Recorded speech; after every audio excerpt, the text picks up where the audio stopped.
I'm ready. Okay. And with that, it's a 3 and a 2. RuPaul Drag Race.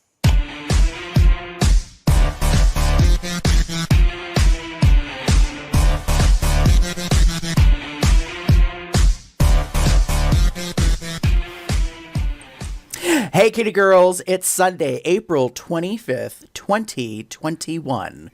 And welcome to Drag Race, the Cubs Out Loud version.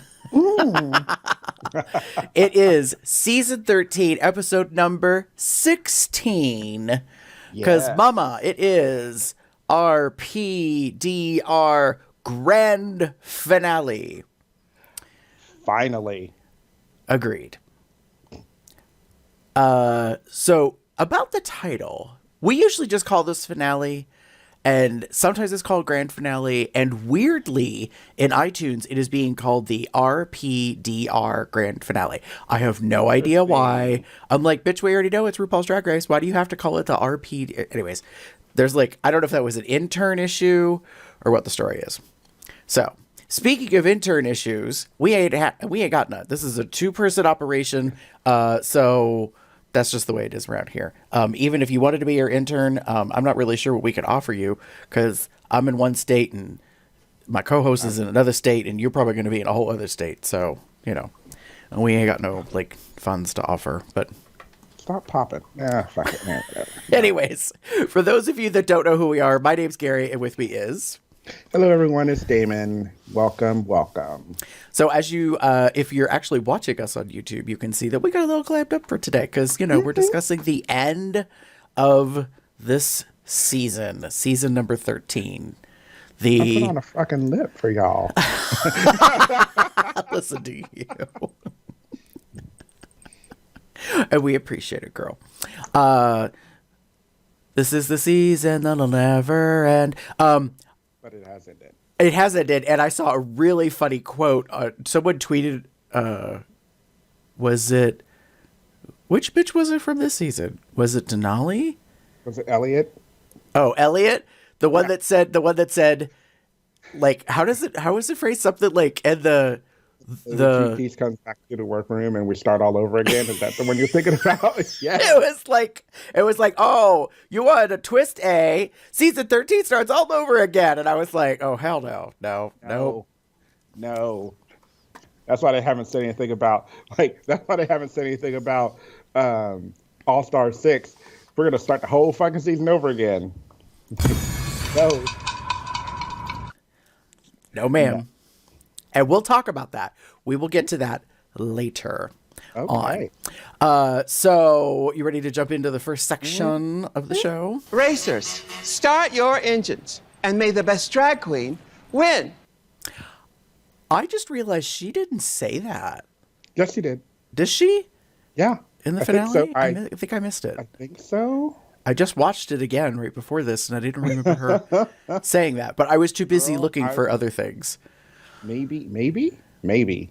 So that being said, these are our overall thoughts. I called it Hybrid Version 2021 because the pandemic is still an issue, girl. Like Miss Corona, like she's been hanging around. She's very messy, and she's hungover. That's the queen. It caused issues. So it affected the finale. But we got a finale more like we used to have. Yeah. Than compared to what was done last year. So that's why I call it Hybrid Version 2021, because it's kind of like 2 years ago meets last year, only it's in the now. So it's different. It new sort of. Anyways, that being said, David, what did you think overall about the show? So I wrote down, I'm not sure how I feel, and that's kind of still the case as I'm kind of going through it. Basically, so if you haven't watched the episode yet, you might want to wait. Oh, since you mentioned that, we should probably let everybody know. Yes.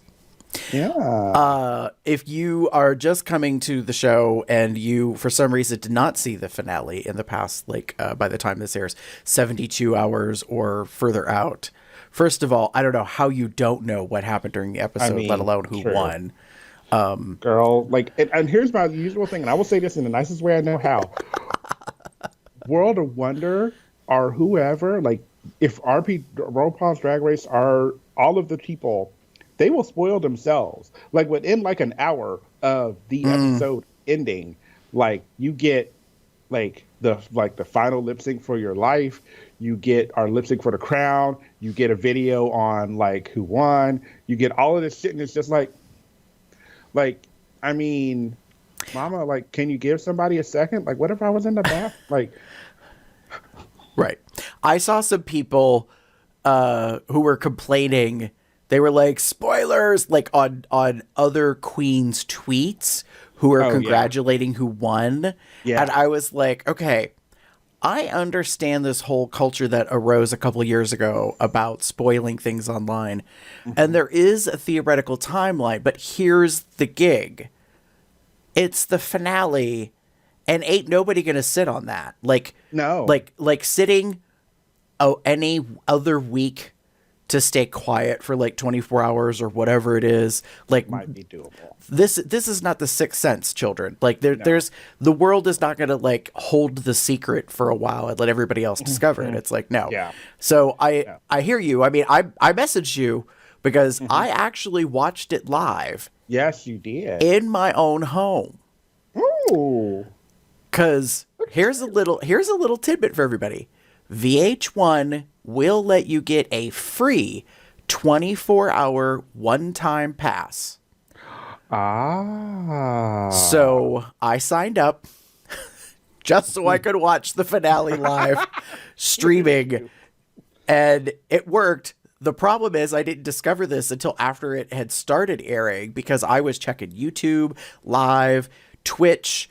Apparently Twitch cracked down, and now you're not allowed to stream any of that shit. Like, it is just gaming all the time. None of this whatever's on TV business, which sucks because that was like a year ago or 2 years ago. I was able to watch That's right.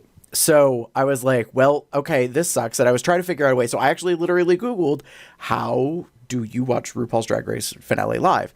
And it did say that if you had a subscription with VH1 or whatever, and I was like, I don't. And then I saw on their site, though, it said you could get a free one-time 24-hour pass to try out their live or whatever. And I was like, bitch, sign my ass up. Fair enough for that shit. So I was able to watch it. So what I missed, though, was like the first 10 minutes of the show, which actually was a fucking lot.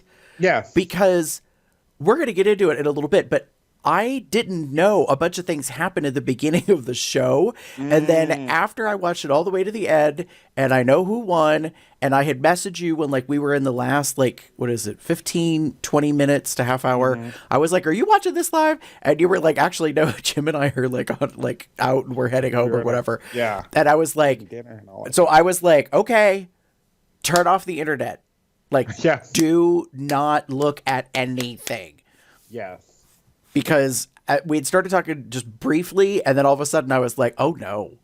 Yeah. Like, if you're planning on watching this on DVR, honey, you're going to be spoiled before you even get home, because like everyone's going to be talking about it or whatever. Like, you're just, it's going to show up in your notifications or some bullshit.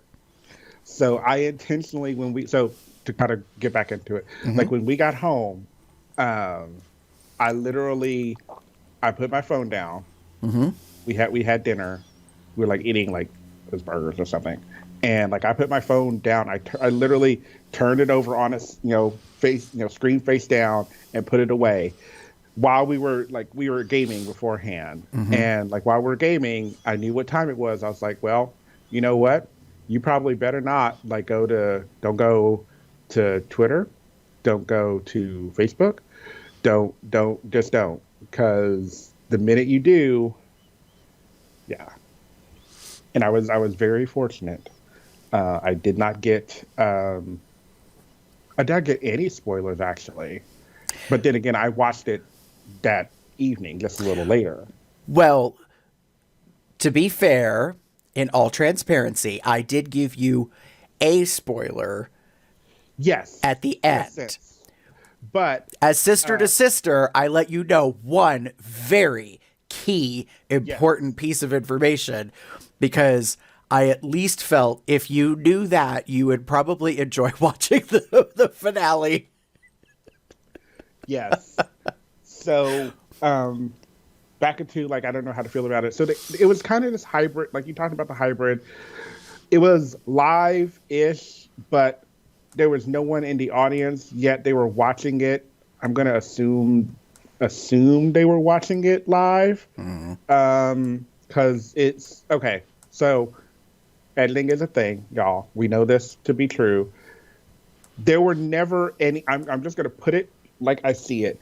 I don't think there were ever any, like, scenes with, like, like, faces of audience members looking at a screen, like, in a sense. Like, here and there maybe, but you never saw what was going to be. You saw things on a screen, but I don't know if it was the actual screen, because it was very clear. Well, they have a tendency to do that. Like, they do that in the workroom when the big TV's up there, and then it's like, ooh, she already done had hers. Oh, wait, I mean, this. Nope, not that one. Where is what? Oh, this one. She already done had hers. So when that plays, the queens go over to the screen. Notably, I've caught it. Sometimes the edit is not very good, the CG effect, but they, like, when they're live in the workroom, I think they really see what we see, but they go back in the edit and they superimpose over that area. And I think they did the exact same thing for the finale. So what we're talking about is there's a drive-in audience because they can't have a real audience in the theater. So Miss Jada Essence Hall, the current reigning of 12, for the filming is actually wandering with a stick mic in her hand, a crowd in a parking lot that is all masked up with, like, these light up batons, and the cars have all been, like, given these light up bars. Like, it's a very produced kind of thing. And the projection on the big drive-in screen, I think, is what you're talking about. Like, you're not really, like, that's, I agree, that was crystal clear, and I think that was because in the edit. Now, to your point, though, I do not know if they really saw anything. Yeah, it's entirely possible, because it looks like they are, but maybe they aren't, and I don't know. Like, I really don't know, and that's the problem I think I had. Okay, because if it were live streamed to them, then they're gonna probably get everything, all the camera transitions, all the, like, lighting transitions, any set transitions, yada yada yada. Kind of like if you were watching a play, right? So, I mean, they could potentially turn it off and on, like commercial breaks or what have you, but it just, I was like, okay, well, so it felt awkward. I wasn't expecting a ball. I appreciated it, but I wasn't expecting it. Right.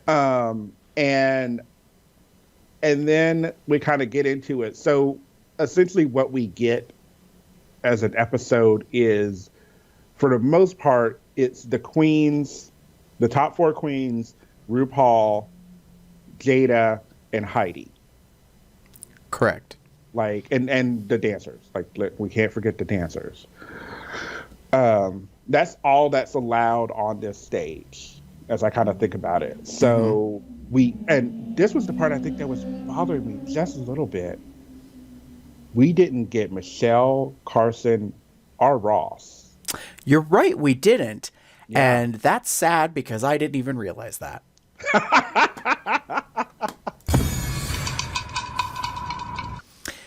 I mean, I will admit there was a lot going on. Yeah, it was weird because of all the things I expected in this episode. The three of them in the box seating as the Waldorf and Statler of the show. Yeah. That whole thing was missing. Like, they were never in the finale, not on the carpet, not backstage, not anything. Yeah. That is a very, like, I mean, kudos to you for catching that. It didn't even occur to me because the episode did have a lot packed into it. Yeah. So I will own, like, I admit I liked what I saw for the most part. I just not sure how I felt about it. Because it was a different year. I appreciated them doing something different than, as I had talked about before. One of my little like thoughts was that they would actually film they would have filmed it early, like while they like at the end of the season recording, as opposed to doing something different.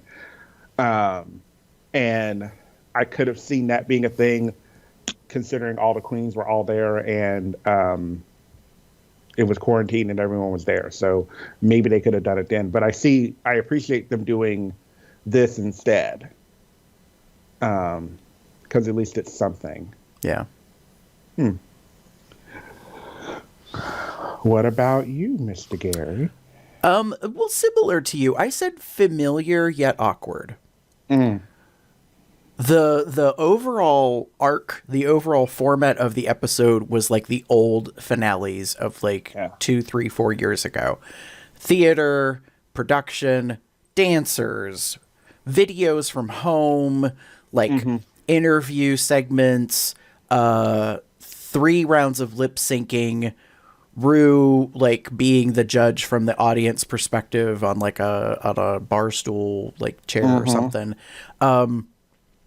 So a lot of that was very familiar. And then there was the awkward parts. Anything to do with the drive-in, I was like, since I missed the first 10 minutes, I didn't understand the drive-in thing. I was like, wait, where are these people and what's going on and how is this working? And like, none of it made sense to me. Like, I was like, I guess there's a live feed. I kind of doubt it. This looks very produced. This looks like it was all set up. And then when I watched it again today from iTunes, I kind of noticed something very specific. And that is the unspecific. So looking at the drive-in, I paid attention to the background and I was like, that apartment building and that building over there, like, they look a little too generic yet perfect. And it made me wonder, and I wouldn't be the least bit surprised if that was a set. Like if that was a Hollywood studio set somewhere that they made a parking lot or took a current parking lot. Do you know what I mean? Like for filming movies or television. And they just strategically got like 2.5 dozen cars, whatever, and a bunch of extras, you know, from central casting and gave them masks, like, you know, and all this stuff.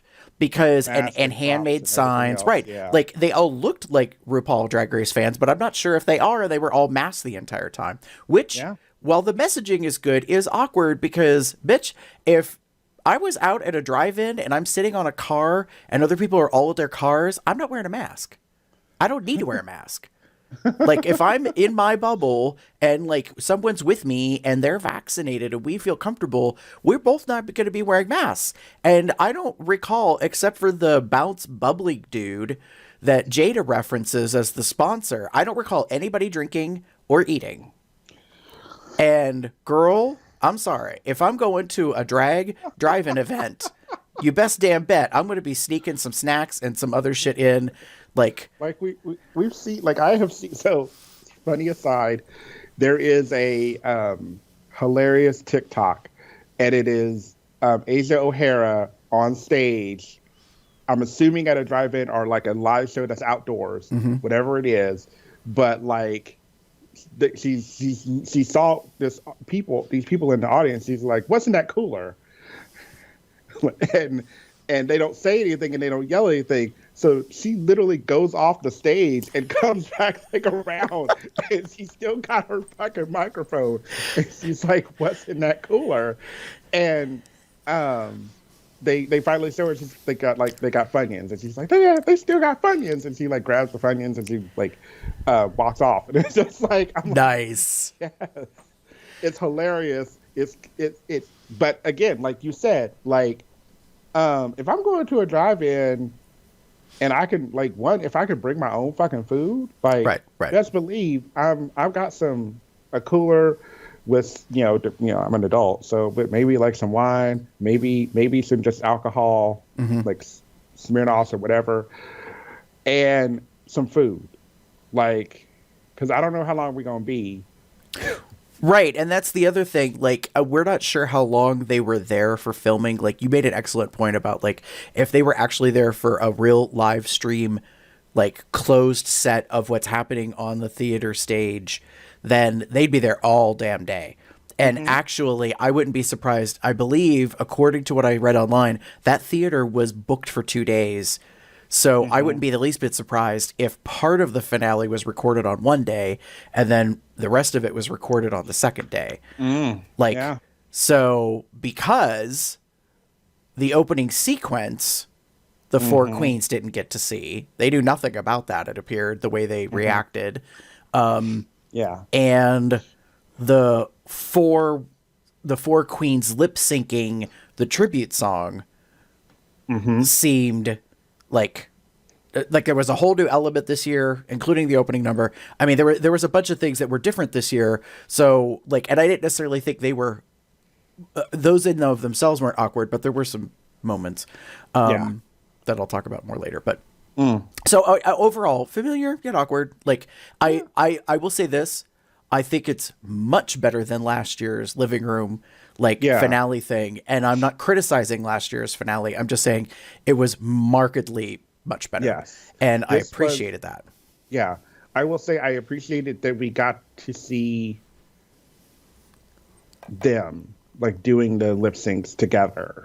You know, it while I respect the idea that they did because of COVID, it left a little lacking because, you know, all three of them kind of went on. I mean, granted, they had a real opportunity to kind of use that because of, you know, her name, she who shall not be named, getting, you know, removed from the finale. But so that they could just very easily say, okay, keep going, finale, we'll crown one of the three of you the winner, as opposed to lip sync 4 of you, 2 at a time, and then do another one, and have to deal with all of that. So, right. Okay. So you ready to move on to our next segment? Yes. Okay. Come down, put the bass in your walk.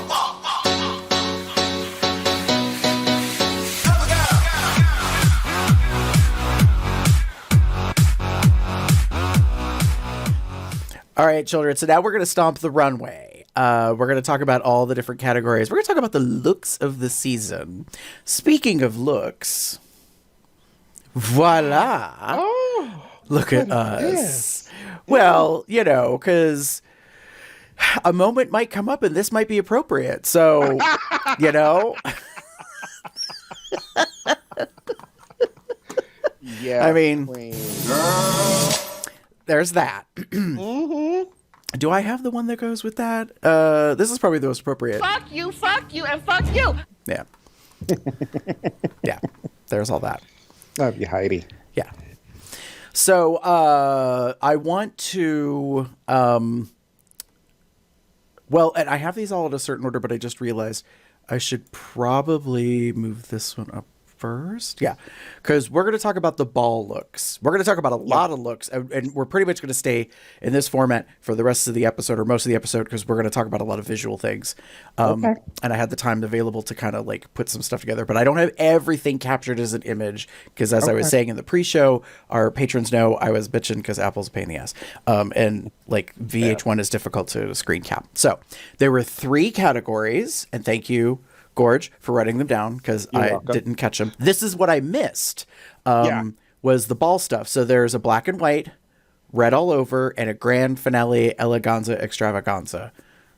Anyways, I roll my eyes because I'm like, obviously that's the last look. So that being the case, ball looks. So let's do this part of it first, and then we'll kind of get into our kind of concept. So here we have the black and whites. And luckily, and I'm just going to say this right now, like all of these images are not mine. Well, 95% of them are not mine. But I appreciated that someone was able to kind of compile and put these 4 together side by side so that we could kind of talk about them in general. So if I had to go down the line, I would be like, toot, boot, toot, toot. Like, like that's just kind of how I feel about it going left to right. That's me too. Toot, boot, toot, toot. Yeah. Candy, I love you, and I love the idea of the message. However, the message does not come across well in this. The way this is formatted and the way it looks, it doesn't work as well as you think it would. I was talking to Jim yesterday about it, and I realized part of me thinks if she had actually done like a ball gown, like put the white panel after where her legs are kind of exposed here, and then like kept the M where it is, it might go off a little better. But to me, like as I'm looking at this still image of it, and this is me looking at a still image, I see the B, I kind of see the L. It's kind of like a Laverne and Shirley thing. Sorry, youngins who don't get that at all. You're not wrong. You're not wrong. It looks like a BM, and then it looks like the rest of it is just the beading on the dress. Like the M doesn't show well. It's accentuating her legs, not showing an M. And so it's lost. I missed all of this at the beginning, first 10 minutes. And we'll talk more about some of these different things. But so I missed a bunch of things, and I realized that someone had put an image up or whatever, and I was so confused because then there was this thing for Candy, and I was like, why the fuck is she wearing a big ass Laverne L on her dress? Like, I was so lost because as a child of my age, I'm familiar with Laverne and Shirley, had grown up when it was on television, and I was like, what the heck happened here that I have someone who, as much as I know of, has made no reference to this show, has no ties to this, never like presents pop culture stuff. I was like, I don't understand where this is from. I don't get it. Like, and so for me, this look was a fail on a couple things. And one of them was, girl, I did not get the B or the M. And it wasn't until I watched it today and then heard the voiceover, I was like, oh, okay. I just did not get it until I watched the actual full episode today. I didn't get seeing this, and I didn't get the voiceover, obviously, of Candy saying like she was going to be, carrying a message with her outfit, and it has BLM on it for Black Lives Matter, and I was like, okay. And a part of me was like, you do realize that that's Simone's, right? Like that she has been the pop culture, like black culture reference queen to date. I'm just, saying. Thank you. So, yeah. And I will say this about the girls in the black and white, the first of the 3 ball looks, 3 out of the 4 looked like they fucking delivered for a finale.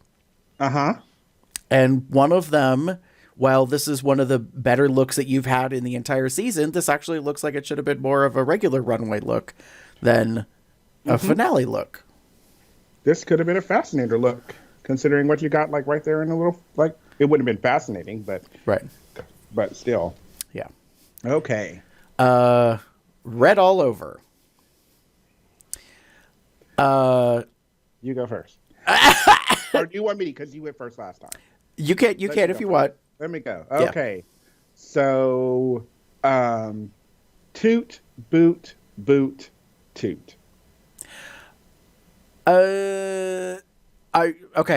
I was gonna give you the same pattern as the first round, but the more I think about it, I kind of agree with the rosé being a boot. I am fascinated by this. I love the look of it. It was hella awkward to watch though.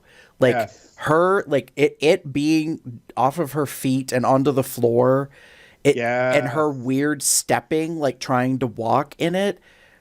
I was like, okay, is this not the right shape for your body? Like, is this meant for somebody taller? I was so confused Yeah. But I love the aesthetic concept of it. I guess that's why, like, I was like, I'll give it a 2. Like, but the more I think about it, I'm like, nope. It's got, like, from the ankle down is where the problem for me is.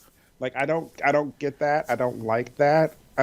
It's very, like, it's beautiful and it's very, like, I will say it's fashion. It's a very high concept. Yes. Very high concept. But I just didn't, it didn't appeal to me. Yeah. Yeah. So, I need to say this for my conscience. While I toot got mixed look, I didn't love it. Like, it's good. I'm glad that it was presented. She said that there were 2 particular artists, that it was Keith Haring, which me was super obvious the moment she turned the corner and I saw it, and David Bowie. Apparently this outfit is a David Bowie outfit, like the silhouette, the style cut and stuff. Yeah. Apparently this is like a David Bowie, like, known look or something. And I was like, okay, like, but there's just, my first thing is, even in this picture, it shows this way. I thought so when I saw it on screen. It looks more orange red than red. Like, Yeah. and I don't know if this is an intentional color choice, like if this is the authentic color that Keith Haring had used in some of his artwork or not, but it came across as more orange than actual red to me. So it's the slightest of criticism. It's still a toot, but and anyways, I'm struggling on the second one. Like, it's just like, this is an outfit I would expect to see by a local queen in the bar. Like, Yeah. and it doesn't thrill me in any way. Yeah. Like, to me, this is kind of more of an entrance look or I don't know, something. I feel you, like, kind of what you were saying. Like, this does not say finale to me. Yeah. It just doesn't. And while it's cute, I don't like it as much. Like the big headphones and the little, like, beatbox, boombox kind of thing. Right. Whatever. Yeah. I also need you to get bigger hair. And this is coming from someone who doesn't wear big hair, like, at all. But, like, I just, these, like, very to your, like skin, like low ponies, or like nothing here and then like a big ass ponytail. Like, it doesn't work as well as I think you think it does. Right. Well, the key issue is that she has a very round face. So, like, if anything, she's serving a weird Princess Leia kind of aesthetic from, like, the shoulders up, because she's got these big ass, like, earphones on or whatever. So, I did not understand at first, because of course I missed this originally, and then when it came back around and I was like seeing stuff online, I was like, what in the world?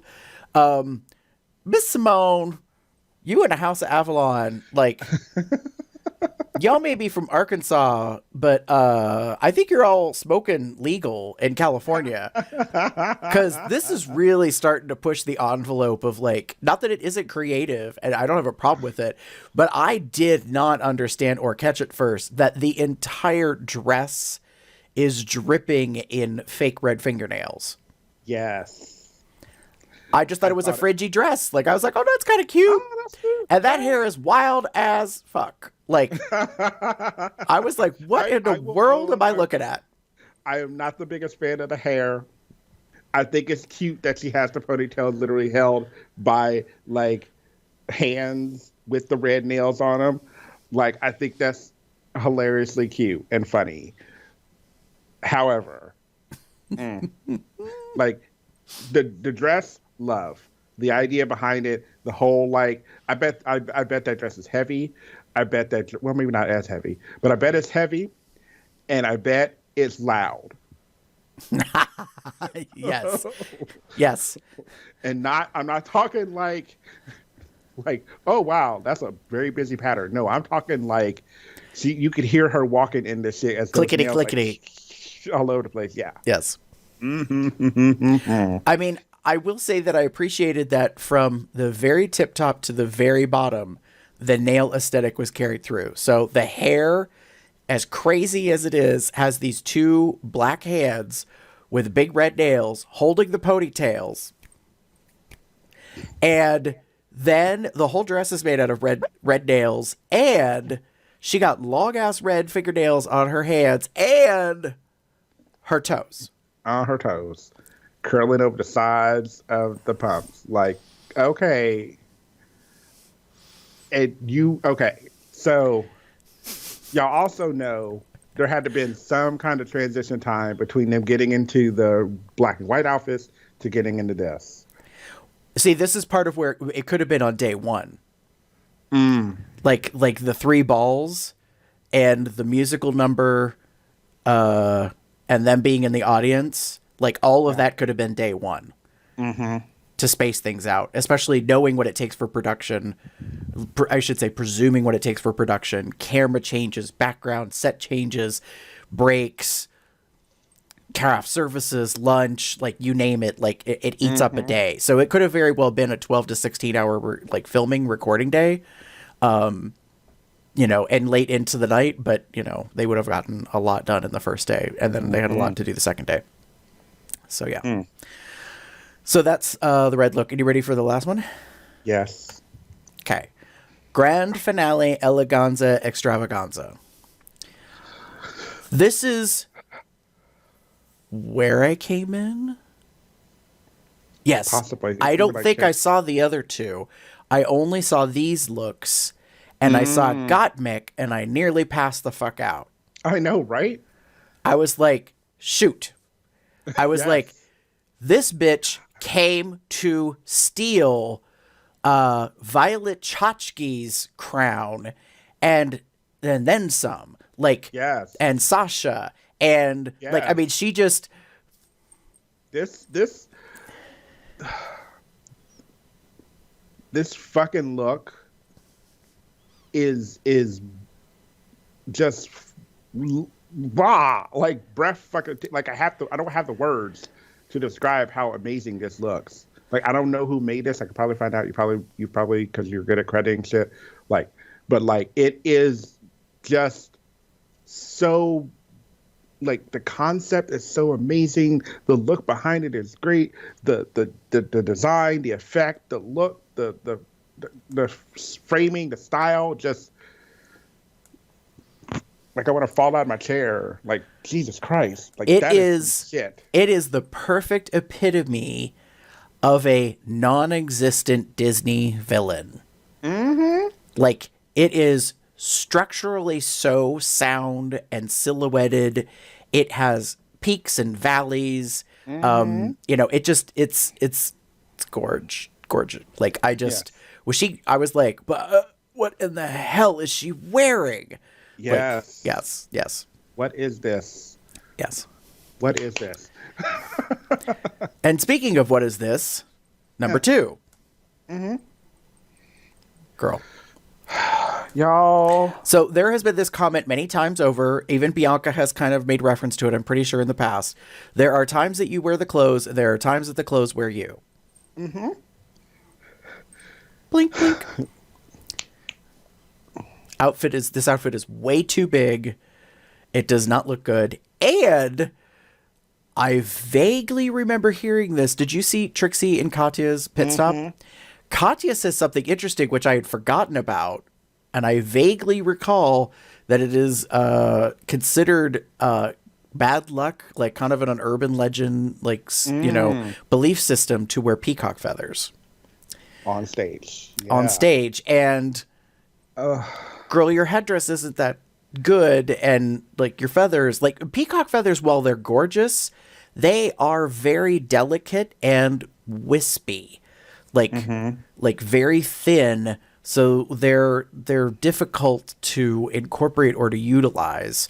I feel, even when you have a bunch of them, kind of like what Candy put together for a headdress, I was like, it's not enough.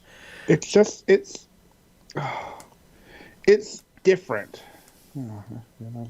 And I think what I've kind of realized between the first look and the third look, she's presenting ball gown, evening gown, like stuff, and that's not what Candy does, really. Yeah.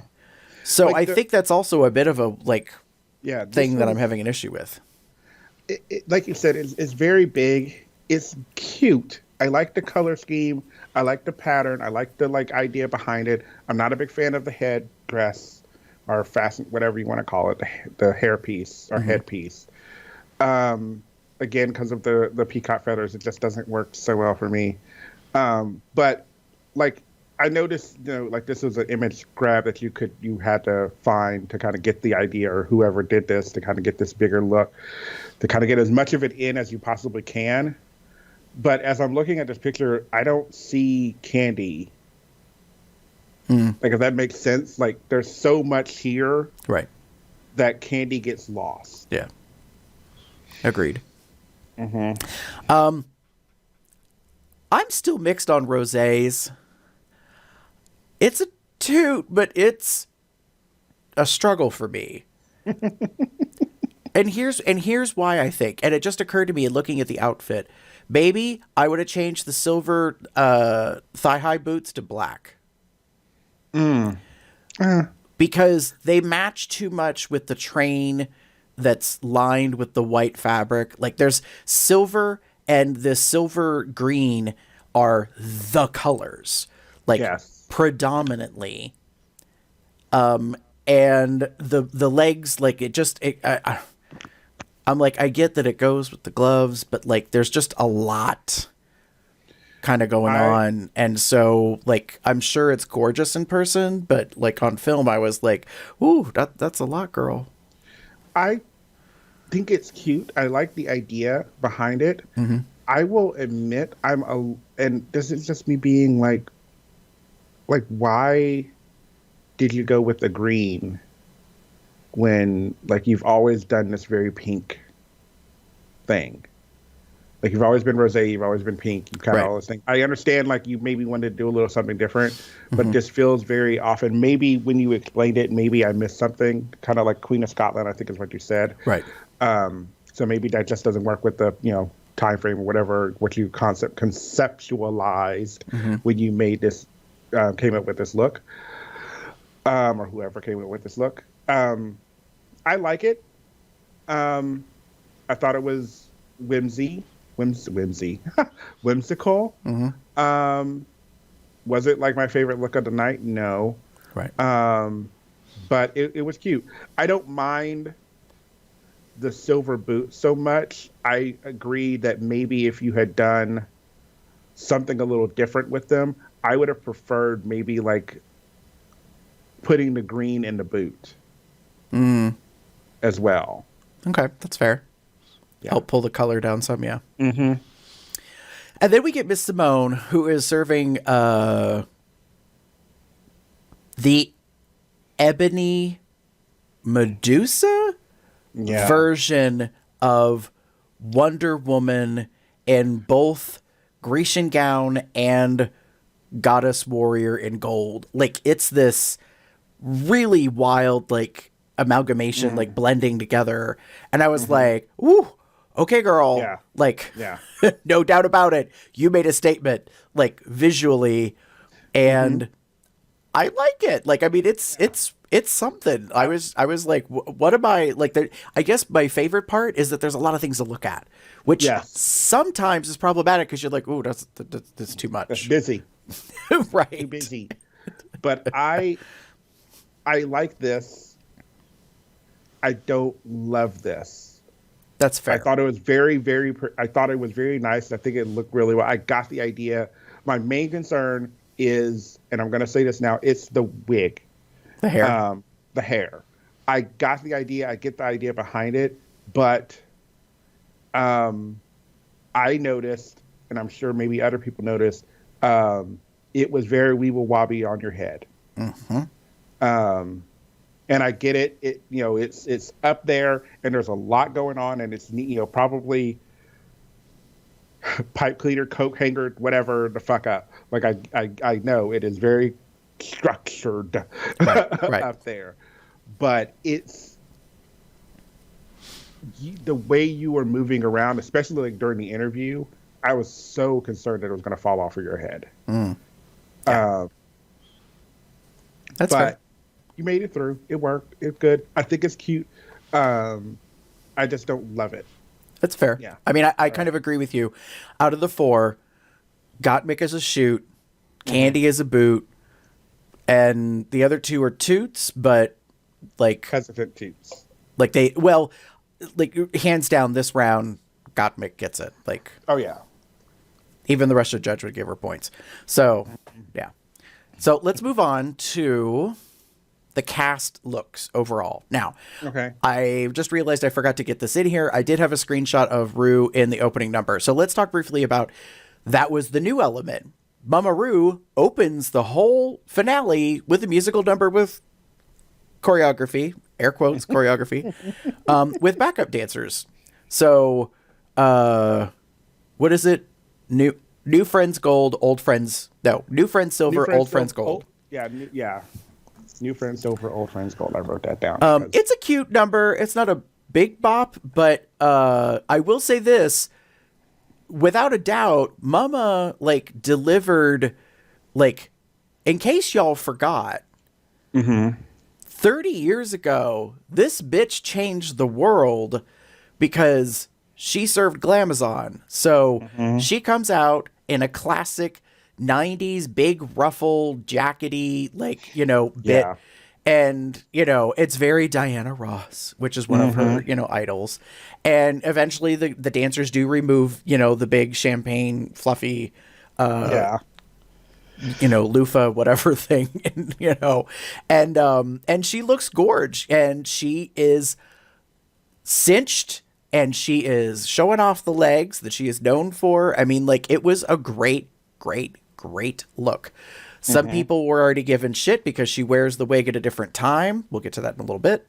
And I was like, Jesus, people, everything cannot be a brand new thing. Like, where do you think, like, they come up with all this stuff and make it happen? Like, some things are just going to kind of get recycled. There is not a, like, truck or storage unit or whatever of, like, all of this shit that she does. She's going to, like, cycle through some stuff. Like, get a grip. Well, Like, I think- and we've already caught it a couple times. Like, the Australia Down Under promo is the look I hate, which is the red with the nude illusion on the chest with the white Q-tip hair mohawk thing, whatever that is. Like, it's a look I hate, just for the record. So I'm not surprised to see that when they've got Rue painted, they take advantage of it and then they use it for something else. They've done it for several years now, so it's not a big deal. Anyways, she is serving Lisa Frank, like, a la, you know, Sherbert-y, you know, kind of rainbow fringe gown. I think she looks beautiful in this. I was really surprised. I was more surprised that she stayed in it the whole time. Yeah, well, I was kind of thinking that she would switch it up a little bit, but nope. This was the one outside of the swimsuit with all the beading from the opening number. This is the thing that you got. So this goes back to my earlier comment about day one and day two of filming. I think the opening number was filmed on day one, like maybe after the four queens left for the day or something, because Rue is not known for doing dancing. I mean, Rue can dance, but she is not a 5, 6, 7, 8. Like, that's not her gig, girl, and it shows. Love you, Mama, but yes, it does. So you get to you step to the left, step to the right. she didn't even grapevine once, I think, in that choreo. So, just say it. Like you shimmy, you Yes, sway. yes. You There was a lot of and shimmy. you sway. There was a lot of sway. Shimmy There was a lot and of sway. pointing. Yes, that's good. Like, Yeah. This was not. Well, maybe it was. This is not a like Jamal Sims like high choreographed number. Like this was. Right. Yeah. So it was fine. But anyways, this is what Mama presented for the rest of the show. And I thought it looked good. I was like, it's very bright, it's very visual, like it definitely draws you in. And this is the first time ever I think we've seen this hair. Maybe. Like this 60s, you know, like twiggy, you know, kind of pull back, you know, to like curve to the cup to the shoulder kind of. I thought it was good. I was like, okay, honey. So then we run through all the queens. Miss Kimora Hall. I don't know Bob Mackie that well. Since she's considered the Mackie doll, I have to presume this is a Bob Mackie look, maybe? I don't know. Maybe. It's all right. Like, it's cute. It's cute. It's different. I'm not that big a fan. I thought the headdress was really fun. I thought that was kind of cute. I agree. I think that's the best part of it, which is sort of sad. Because then it distracts from the rest of the outfit, I feel. But yeah. Joey J. Next. Yes. Okay. Tamisha Iman. No. I'll go back. Joey is definitively delivering like kind of club kid, not real club kid, but like this artistic kind of wild, like non-symmetrical outfit with this greenish yellow hair, like strawberry earrings. Like it is, maybe it's an homage to Utica. I have no idea. Like it's a thing. I didn't think it was that great. I mean, her mug looks good, but the outfit, I was just like, I don't know what you're doing, girl. That's why I said next. Yeah. I don't like the hair. I don't like anything. So now this picture of Tamisha Iman, I have to own, is not looking right because this is Tamisha's own picture that she posted, because the one that Drag Race posted was like a headshot. Like it was like a bust of a statue. It's not the whole outfit. So that's why this purple background looks a little different, because bitch, she put a filter on it. Like she wanted to look this way, which I didn't think was necessary because I thought she looked just fine with the natural purple background that they were all sent for their final looks and stuff. But yes. So, and of course she got to have her titties on display. She must have paid a mint for them, because I love Tamisha, but they are in every God bless it outfit that she wears. So, but she does off them breasticles. She looks beautiful. I paid a bunch for it. I like it. Yes. Yes. Miss Lala Ree. I don't know. And this is going to be my own ignorance and I'm going to own it. But I was like, yes, Wakanda realness. Like, let's present some tribal. Let's present some warrior. Let's present some really great, bold patterned color. Yes. And I love the bald with this like gold, headdress. I don't know what you want to call that. Yeah. Like tiara, something. Yeah. Whatever. I love the dress. I love this look. I love it's I don't think it would be kente cloth, but it's definitely a like tribal African like print, if nothing else. So kudos to her. Love the look. Love showing a little bit of like midriff. Like yes. It was a very beautiful. And I love like the bluish black lip that you have to kind of contrast with all the other warmer colors that you have on here. Agreed. Like, okay, girl, go ahead. Yes, agreed. Miss Joey J. Nope, Miss Elliott. Or sorry. That's so sad. My bad. You know what I don't have? I don't have a wah-wah sound. Ba-dum, ba-dum, wow. Yeah. So, my bad. Miss Elliott. I think the reason why I tripped up on this is because there is some shade on the internet, y'all. I didn't catch it when it aired live, and I didn't even quite catch it the second time I watched it today. But in the Twitter video clips that have been going around, when the four queens are watching live the finale, and Elliott with two T's comes up on the screen, nobody reacts. And it's right after freaking out about Lala Ree. Like, shade. And then Elliot shows up. I mean, they eventually say something, but it's this notable pause. Correct. The delay was bad. Yes. But she looks good. I thought I appreciated, so for her clip, I appreciated that she broke the mold. She went away from this purple backdrop business and went outside. She was like, I'm in fucking Vegas. It's gorgeous out, bitch. Like, I'm going to use a natural background with good lighting. Like, I was impressed. I was like, all right, girl, showing everybody up. She's definitely an old style like queen. I will say that much. Like, this is very old school looking drag. And then we get the surprise of the night, Denali showing up as a cactus girl. Yes. I liked it. I just didn't get it. Like, nothing made sense. Like, why? So I didn't have a problem with this. Denali did reveal online this was her reunion look, not her finale look. Her Aurora Borealis, she was going to wear for the finale.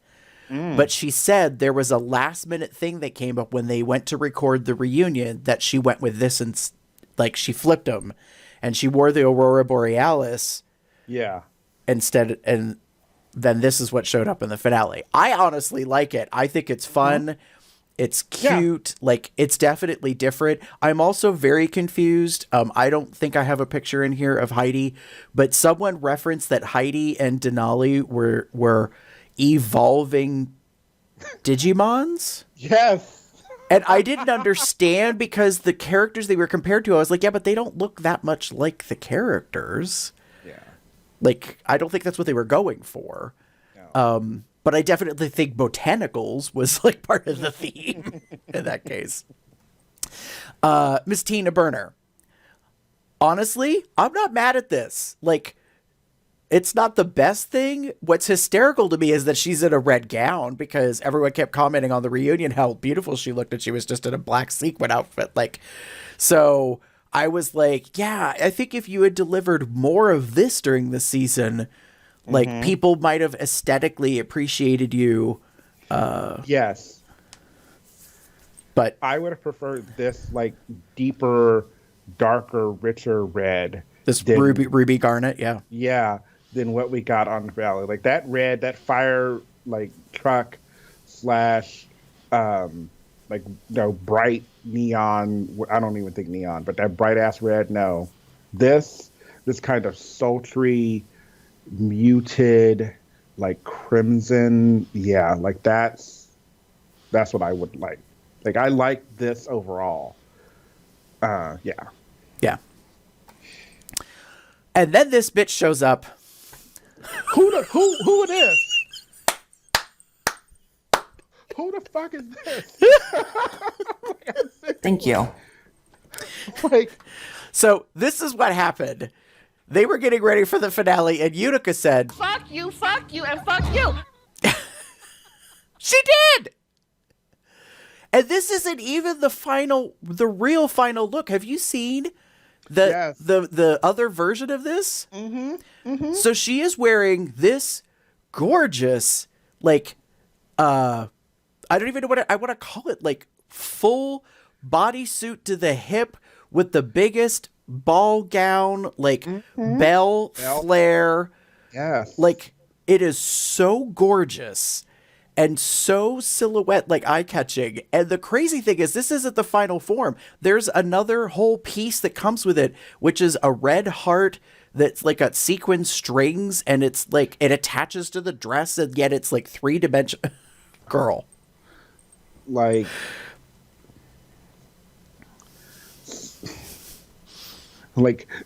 I'm sitting here like who are you? Who are you? Because that is just so, like, it seems simple, but it's so, like, beautiful. And I don't think I ever saw her that cinched in the show. And even if she ain't really cinched, like, it looks like you cinched, but, like, it's still just so gorgeous. And what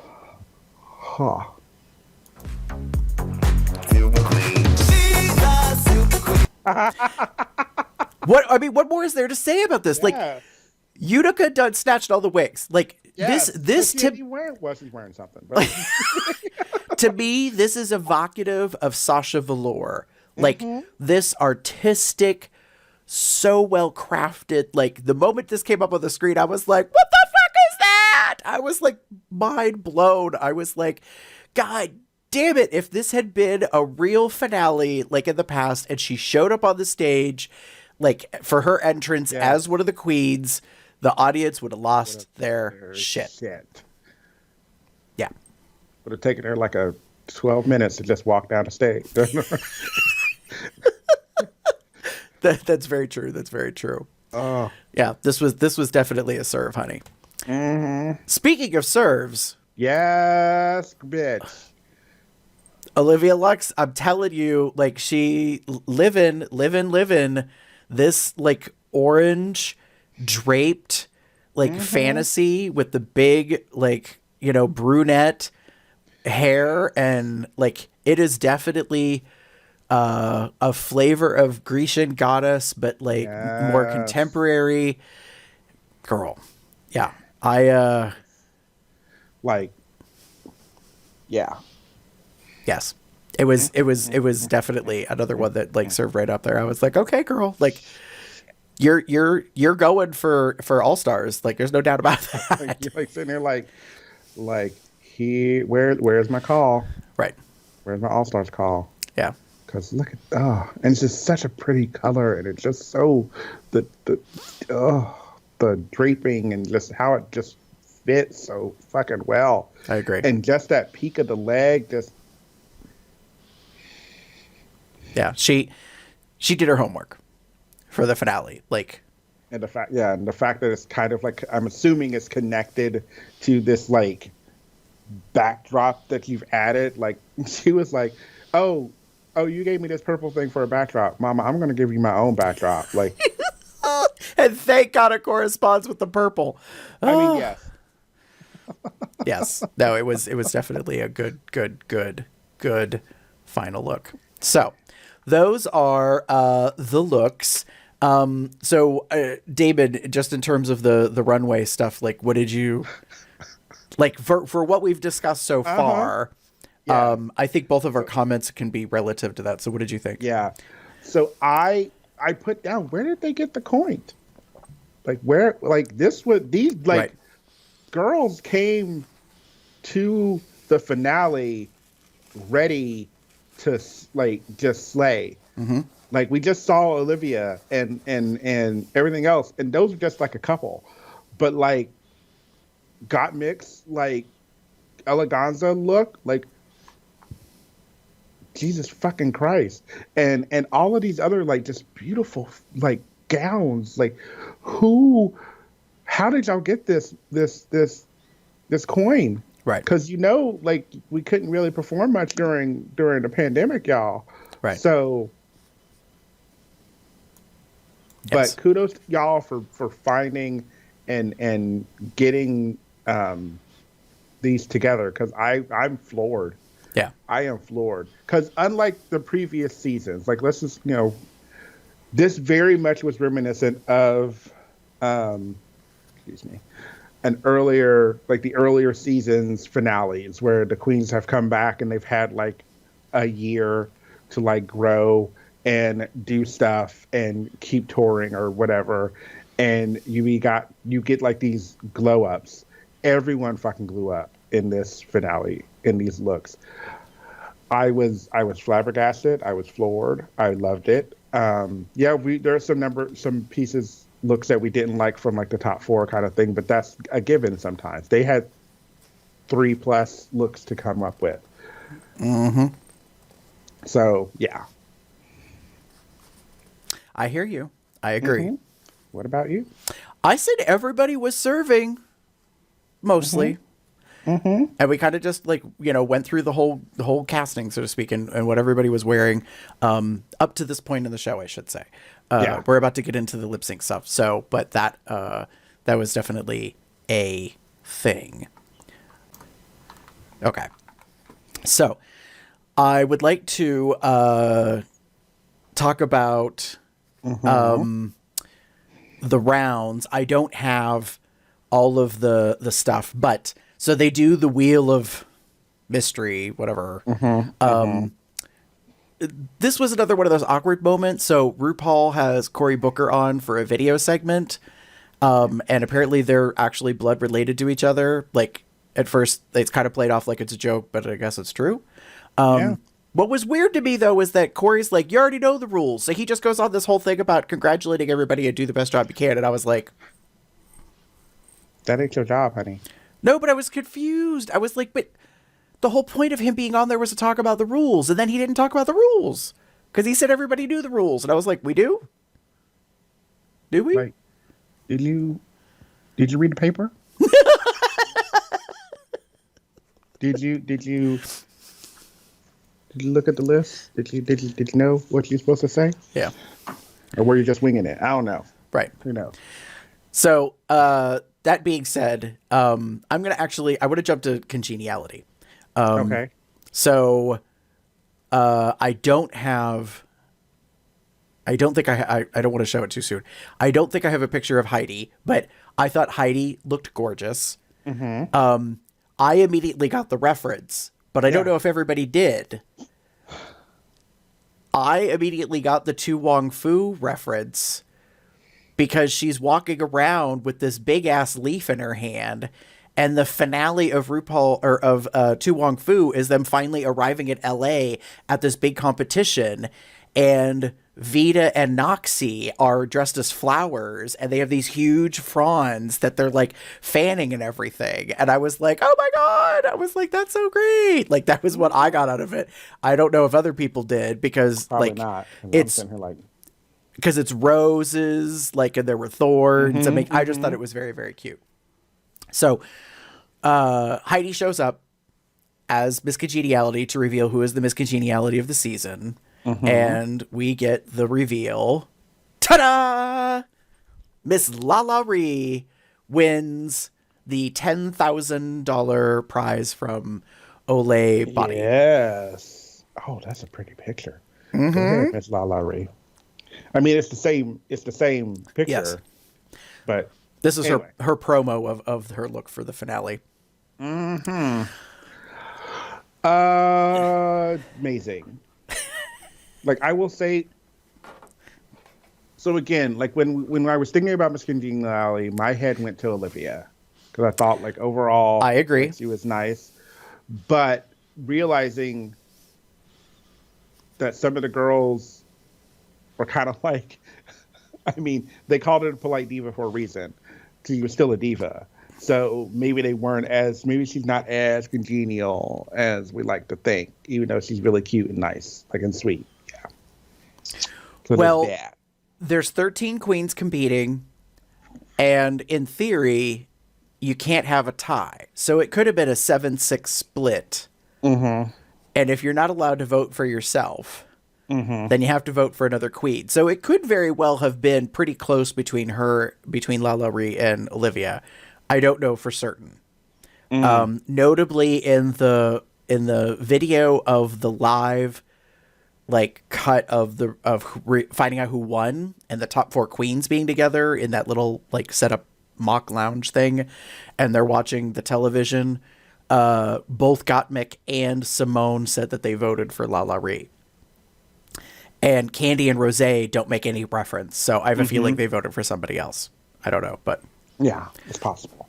So yes, Lala Ree ends up winning the $10,000, which was very awesome. So I very much appreciated that. All right. So that being said, so we end up with the 3 lip sync rounds. Rue spins the wheel. And then there was this weird, awkward comedic moment because the wheel stops spinning. And Rue says, "What did the wheel say?" Yeah. And I was like, is she honestly delivering a funny line, or is she really not fucking paying attention? Like, she can't turn 70 degrees to her right to actually look at the damn wheel next to her.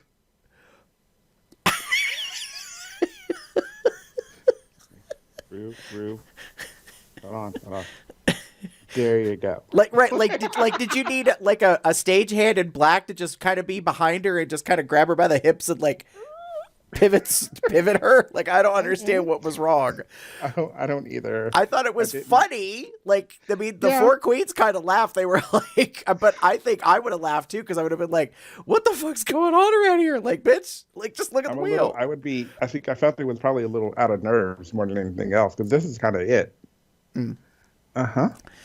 So it lands on Candy. Mm-hmm. And then she spins it again to see who Candy's going up against. Now, I thought this was interesting because it's a change from before, because we've had where whoever it lands on picks their competitor. Mm-hmm. And this time it was, no, we're going to let the wheel decide. Mm-hmm. Interestingly, we get a second spin of the wheel and it goes around and around and around and it slows down. And at the very last second, it does one last tick and it lands on Rosé. Mm-hmm. Now, my problem with this is we never see whether or not there's a way to manipulate the wheel, because I think that's been an accusation on the internet in the past that like the whole thing is rigged, like it's all set up. I don't know how true that is. And I watched it again today, and that last tick of the wheel doesn't seem forced. It doesn't seem like there's someone there with their hand going, like, yeah, like I don't see Rue just kind of, like bumping it or anything. So, or with her leg or her booty, just like, yeah. So I kind of felt that it was honest or authentic. So it ends up being Candy versus Rosé. Mm-hmm. And I wasn't able to grab any good pictures of this, and I'm kind of glad. Mm-hmm. Because Mama, I'll talk about it more later, but wow, okay. It was something. So one of the things is that we get revealed that it's all Britney all night tonight. All three of the final songs are going to be Britney Spears songs. And I found that interesting. I didn't mind it, but there was a part of me that's like, why did it take till now for us to decide that we're going to do like one diva's like repertoire?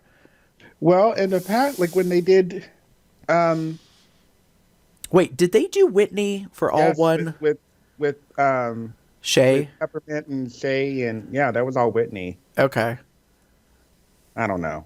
Anyway, yeah. So, fast forward, Rosé loses to Candy. Mm-hmm. I was not happy about that, but at the same time, I wasn't happy with the lip sync. Like, so to rewind back a little bit, it's revealed by Rue that Rosé had a physical impairment issue come up. And Rosé does talk openly about the fact that she had a horrible, like really bad sprain a couple months ago. And the camera does this weird shot of her feet. And the first time I saw it, I was like, oh yeah, you can really kind of tell that like there must be like an ace bandage wrapped around her ankle or something underneath that boot.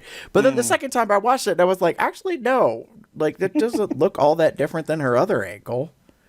So I'm not really sure how important or severe this was, but I will say that I was highly disappointed in this lip sync because Rosé did not dance. A lot, yeah. She did some, but she didn't do nearly. Oh, I'm muted. Oh no, I'm not. No, you're good. No. I'm just making this gesture because I'm like, what the fuck happened? Like, she didn't do nearly as much as I thought she would, because I expected more, and I'm going to assume it had a lot to do with. I'm going to assume it had a lot to do with the injury. Don't mind me. Keep going. I'm going to assume. Sorry, I thought you were in the middle of a thought, and then you just kind of like. Oh shit! Sorry. No, I agree. Like, I really think that the foot impairment was a thing, because she just didn't really kind of deliver on the choreo aspect of the song. So much more. I wasn't thrilled with the outfit. Like, obviously there was a reveal involved. Like the pigtails, I didn't understand the hair. Like all of it, I was just like. And this will come back around later, because this is a theme. Anyways, so Candy wins. She does. Candy's got to leave the stage because she got to go get ready for the next lip sync round. And then Rose gets told to sashay away. She does. I wasn't expecting to see Candy advance to the final round of a Rose not to, the way it came out. And so immediately I was like, well, I wouldn't mind seeing Rose in an All-Stars. That wasn't part of my bigger picture plan, though. Like, not that I expected her to win, but like I just wasn't considering it. And now that I was like, oh, and you're the first one out. Yeah, it was very interesting to me, and I will own.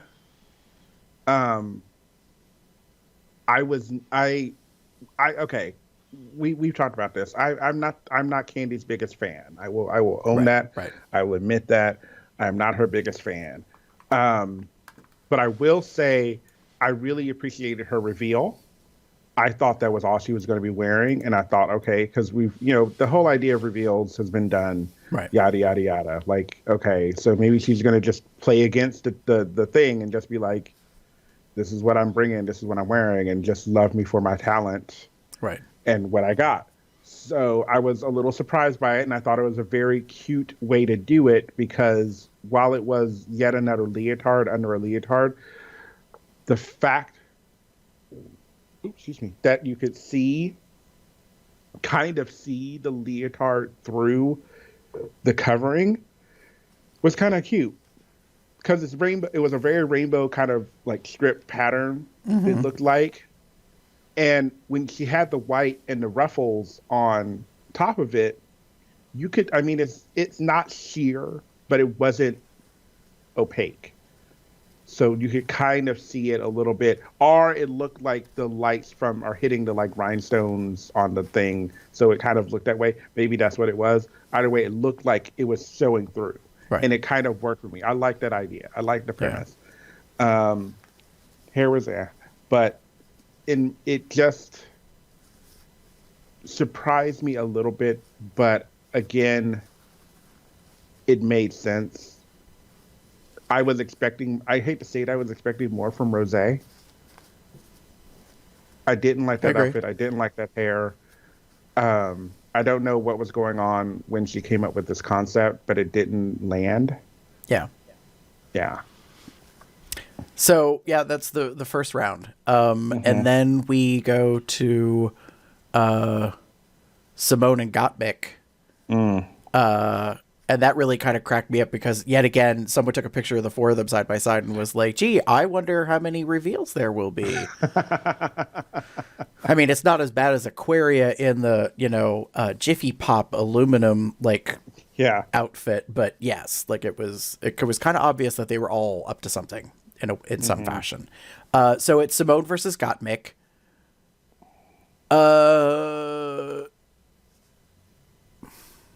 I'm still not sure how I feel about this.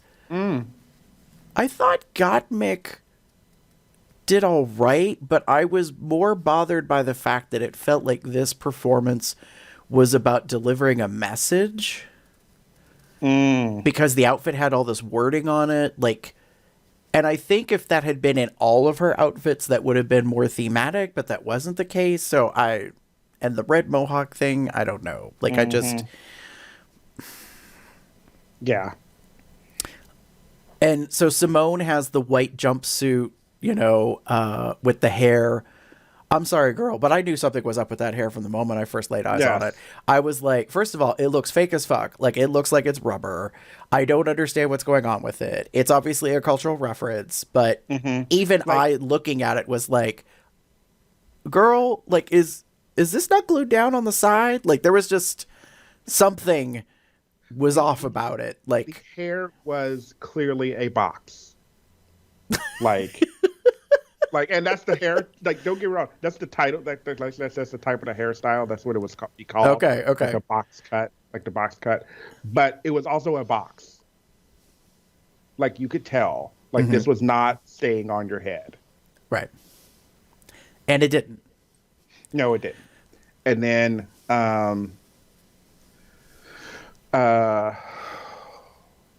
and then I saw like the lake, like it's not really Lakers, um, like the white jumpsuit kind of thing. I knew there was going to be something underneath that. There's no way you're doing a drag race lip sync for the crown in a fucking jumpsuit and a box cut. Like that just and the one camera shot of the four of them standing side by side, Simone's closest to the camera on the end. If you looked at the purple stripe, the tuxedo stripe that runs down the legs, you can see that there are snaps every so many inches.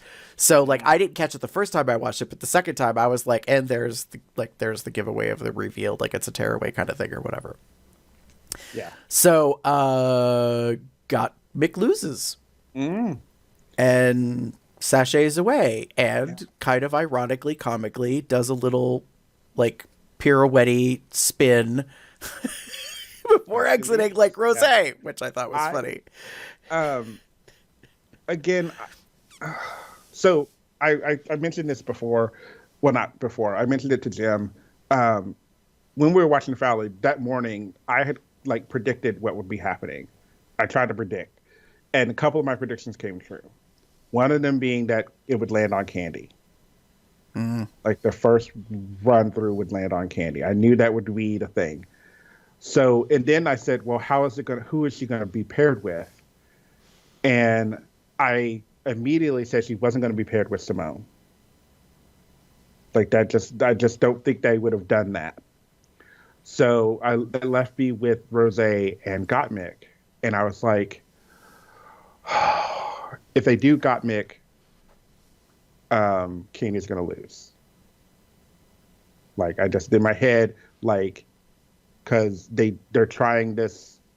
I get that, like, you know, we all know Rue's not had the greatest track record with the trans community, so that was my thought. Like they would probably keep Gottmik in. Maybe Gottmik wouldn't win per se, but this would be a way for her to, like, you know, not, because my intention was Candy was not going to make it to the finale, like the final round. So, and then I was like, well, if she pairs her with Rosé, yeah, like I see Rosé being able to outdance her and knocking her out. Like my prediction was that Candy would be the first one eliminated. That obviously wasn't the case. It's okay, Miss Cleo. I'm not going to hold it against you. Call me now. But again, as like this rap is not, it's starting to loosen up a little bit, so I keep trying to push it. But anyway, again, it's to be expected. But it's also one of the times where like the predictions may not always be the fact. Right. So that leaves us with Simone and Candy in the last round. So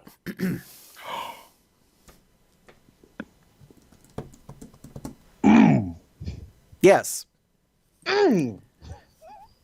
Trixie and Katya talk about this flag incident. I'm so mad at this.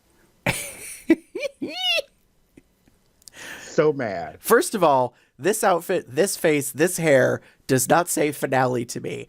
I don't like this is a walk around before the gig bar thing, or it's like your performing number for your fast, dancey, like shablamming, splatting, high kicking, whatever. Like this is your dancing like kind of thing or whatever. Why are you wearing a white jumpsuit in the finale? That is not a reveal. Agreed.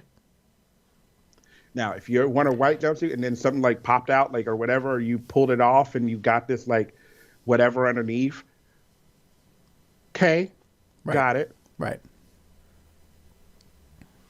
Yeah. This look with the bangs and the black lips, like I was just like, girl, I don't understand what's happening. And then her reveal, her surprise element is this flag. Which in this image, the reason I caught this one, I actually snapped this one. I was able to catch enough of a video online. Because Trixie and Katya discussed it, and Katya read her Her for filth. She said she served all the tea that I was going to be serving in this at this moment. Like, kudos to Katya for serving this moment. Yeah, because this flag is a mess, honey. Like, this shot shows what Katya was bitching about. It is wrinkled as fuck. It has not been pressed, like, in a long time. It is super obvious that something was up with it. I don't even know where she pulled it from because I didn't see it. But suddenly there's a flag, and it's kind of behind her, and it looks like hell. And I was like, I don't understand what's going on. So yes, I was livid when this came out.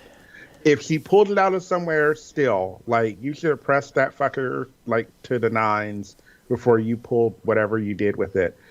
It almost borderline disrespectful. Like, I'm just going to say it and call it like it is. well, so here's my issue, though. This is a legitimate flag. Yes. Like, I believe it's Puerto Rico, but I'm not Dominican Republic. I think it's Dominican Republic. Okay. I think Candy is mentioned that she's from the Dominican. Her heritage is from the Right, Dominican and that's why I said I wasn't sure, because I'm a bad American and I don't know my flags of our territories. And I'm not trying to make an excuse. I'm just saying, like, but my problem is, Maybe it's not. this is a legitimate flag from the looks of it. It's not a gay pride flag. It's not it's not any of our awareness flags. It's legitimately a government issued flag, I think. And that was my problem with it. I was like, people get real testy about people making clothes out of the American flag print and things along those lines. Like, so I was like, this was really touchy to, like, stow away a flag and then turn around and, like, I hope it either, if it was stowed away, like, there's also been commentary that maybe she grabbed it from off stage. There's a possibility of that. Someone handed it to her, maybe. I don't know. Because she goes into the back, and then when she comes back out, like, she's got the flag. So it's entirely possible that maybe she has, like, a stagehand holding it, or she maybe set it off to the side, you know, in like a purse or whatever hat they have. I don't know.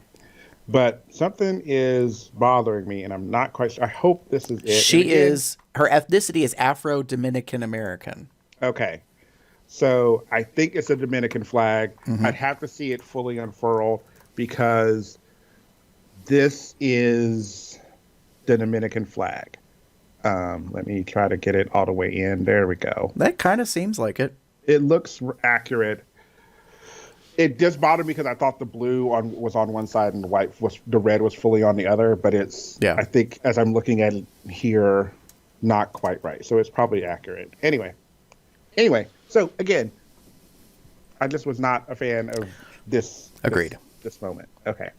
Continue. And then we get this. Now, this is later. Yes. Simone has a reveal, and then this is the reveal, like, of her wearing this. I mean, I don't even know what to describe it as. It's all fringy kind of strand material. She's smart because she's skinny, and she knows when she moves that it's going to be accentuated by the fabric, like all the strands moving around. My first thought, honestly, when I saw this, I was like, oh, this evokes in me Grace Jones.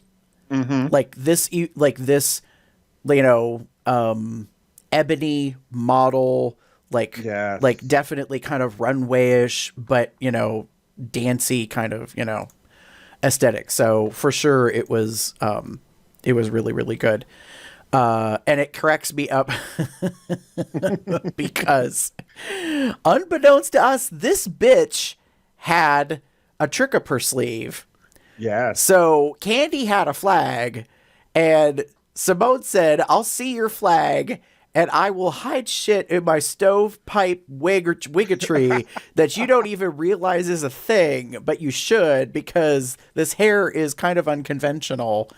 Yeah. And sure as shit, she pulls her left side curl,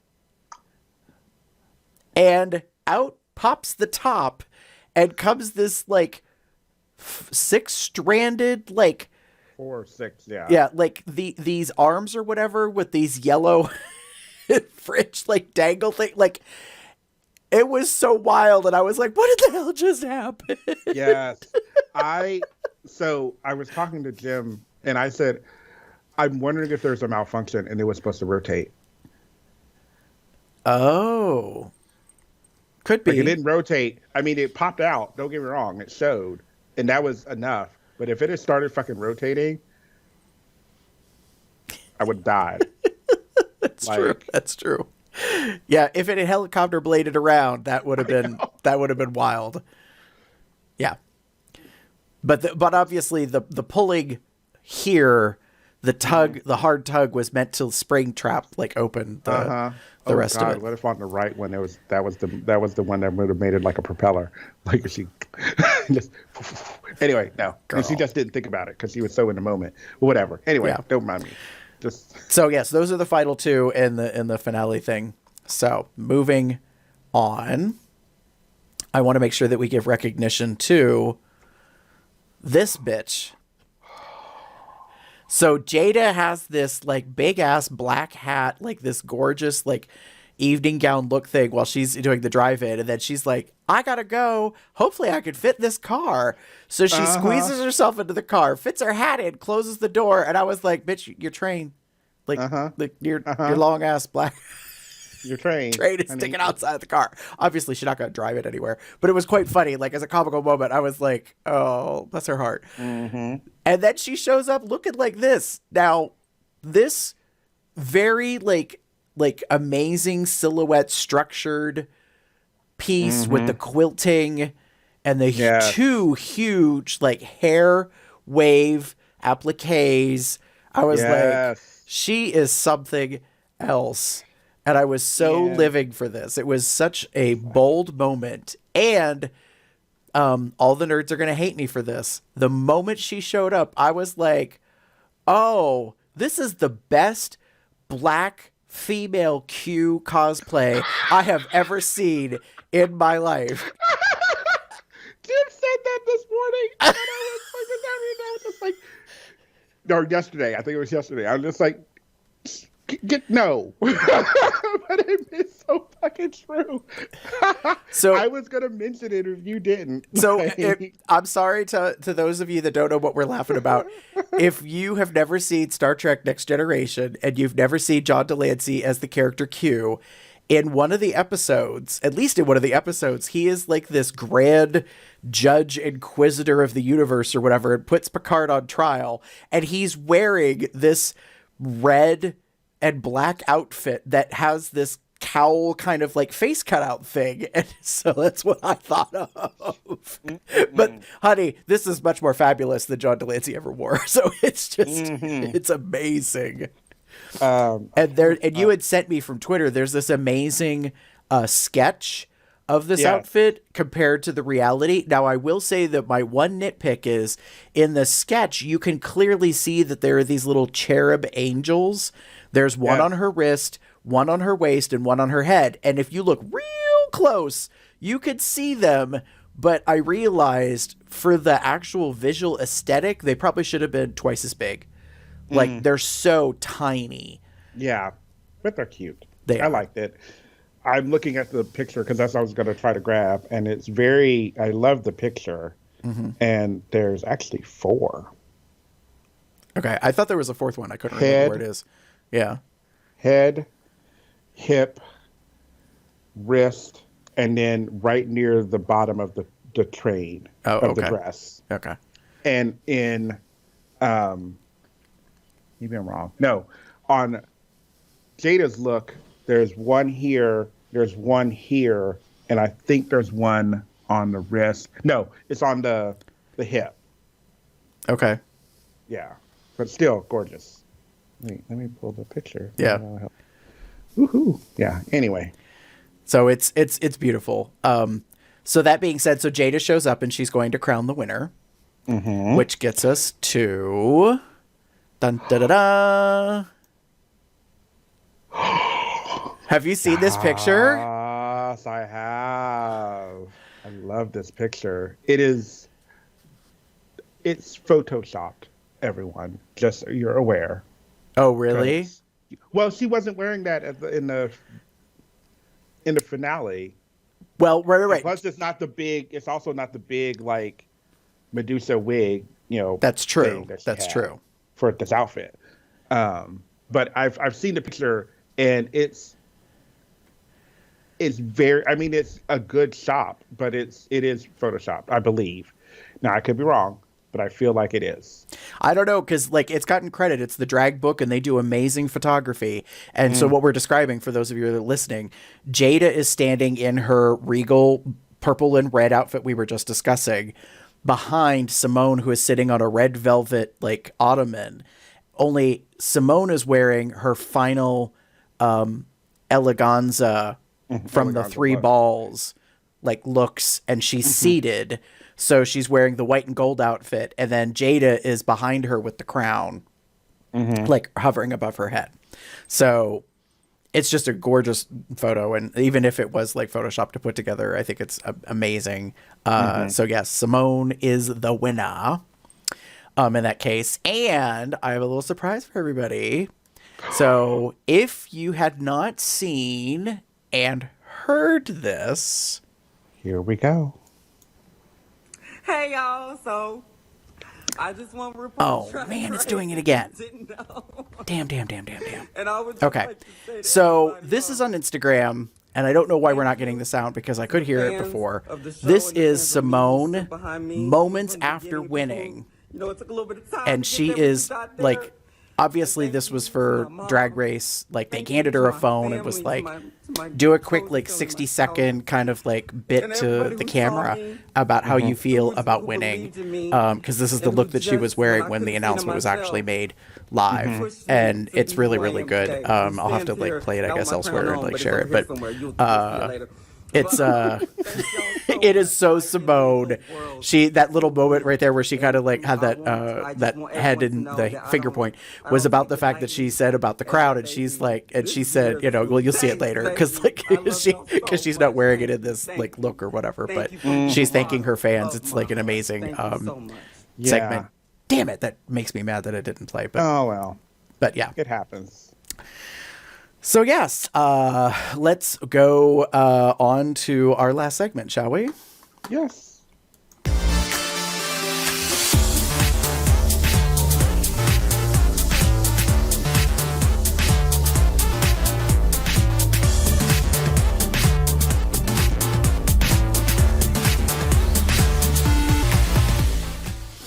All right, honeys. It's the end of season 13, our finale episode. So this is our last snaps and eye rolls, our hits and misses, the highs and the lows of the episode. So Damon, what are you giving snaps to for the finale?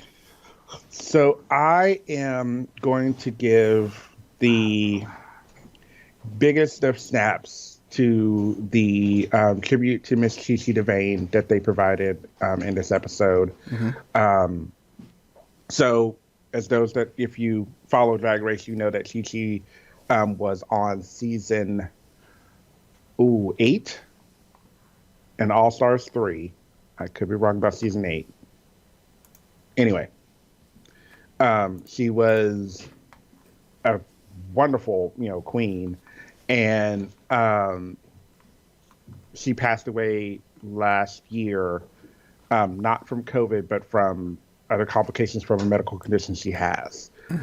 And it was devastating. And I appreciated this tribute because they obviously did it the only way they could, which was probably videos and talking with the queens as they, the queens that knew her and everyone else. So you had like Cynthia Lee Fontaine and Bob and Kennedy Davenport, Thorgy Thor. I'm trying to think who else. I think that was it. I could be wrong. But what I loved about it was that they were very candid, and they were obviously still very much feeling the emotions, because it has not been quite a year since she passed. And what a hell of a year it's been. So, but I Right. just want to give the show the snaps for this moment because it was very touching and it was very necessary, and a very wonderful like tribute to her. I love the different videos from her over the years, and I love the pictures that we saw from the queens and everything else. So I agree. She, I'm trying to look. Let me look real quick. Mm-hmm.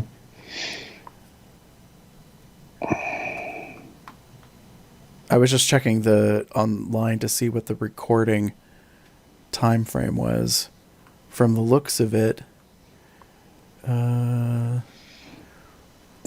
renewed for their season respectively. Okay, so that was on that day. I don't see offhand what the recording dates were on Wikipedia, but what I wanted to know, because Xavion, aka Chi Chi, passed away on August 20th of last year, and that's about the time I thought when they were filming. Let me take a quick look. I think they were filming in August of 2020. Filming began July 20th, and production officially ended on August 31st. Ah. So Chi Chi's passing was while they were filming.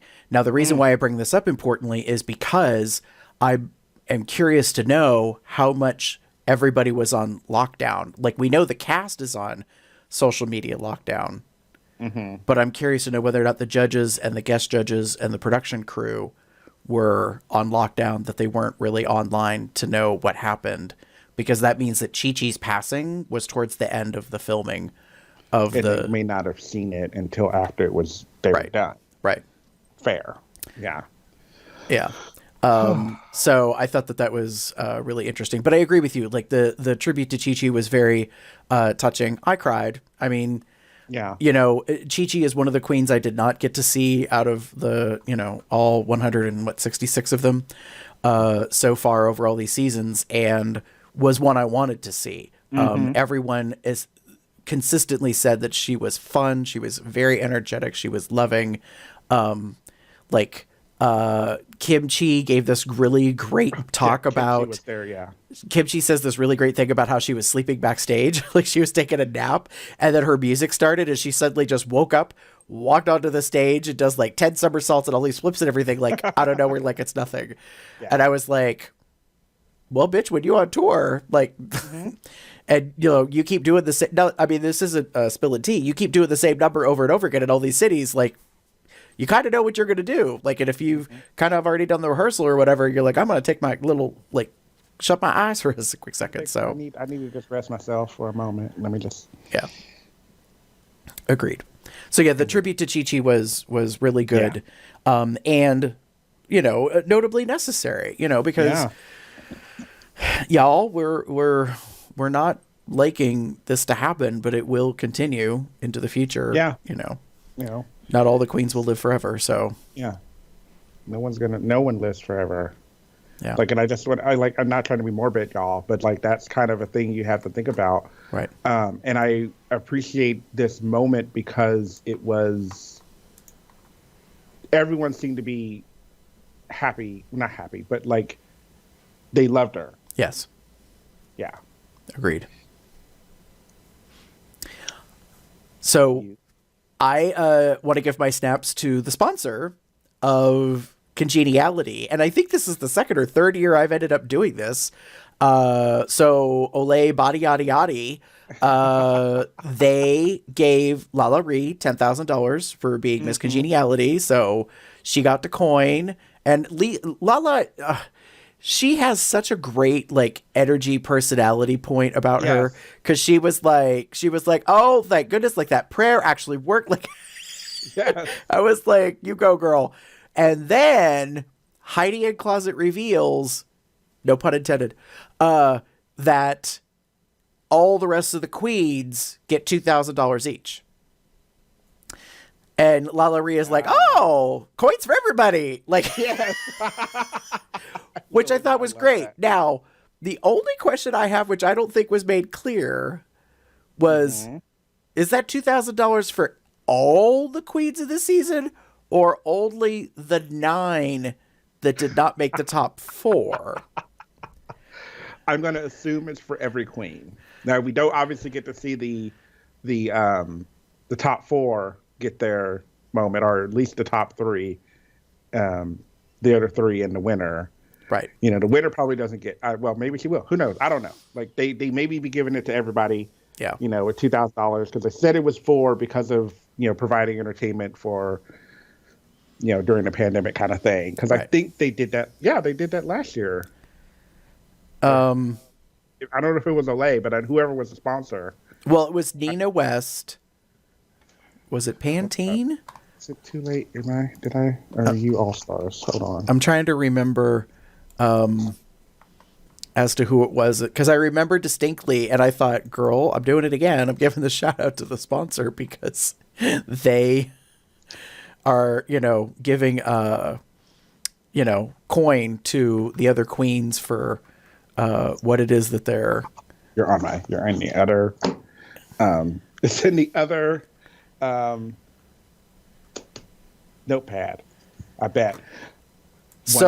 Last year, no. So season 12, I pulled up the finale notes. I gave snaps to Pantene for the stimulus check. See, I thought I was like, I'm pretty sure this has happened before that they have that they've given some extra coin out. So I was quite pleased with that when it came to that. So I was happy about that, to say the least. Let me do a quick look. I'm looking at something else real fast here. Come on.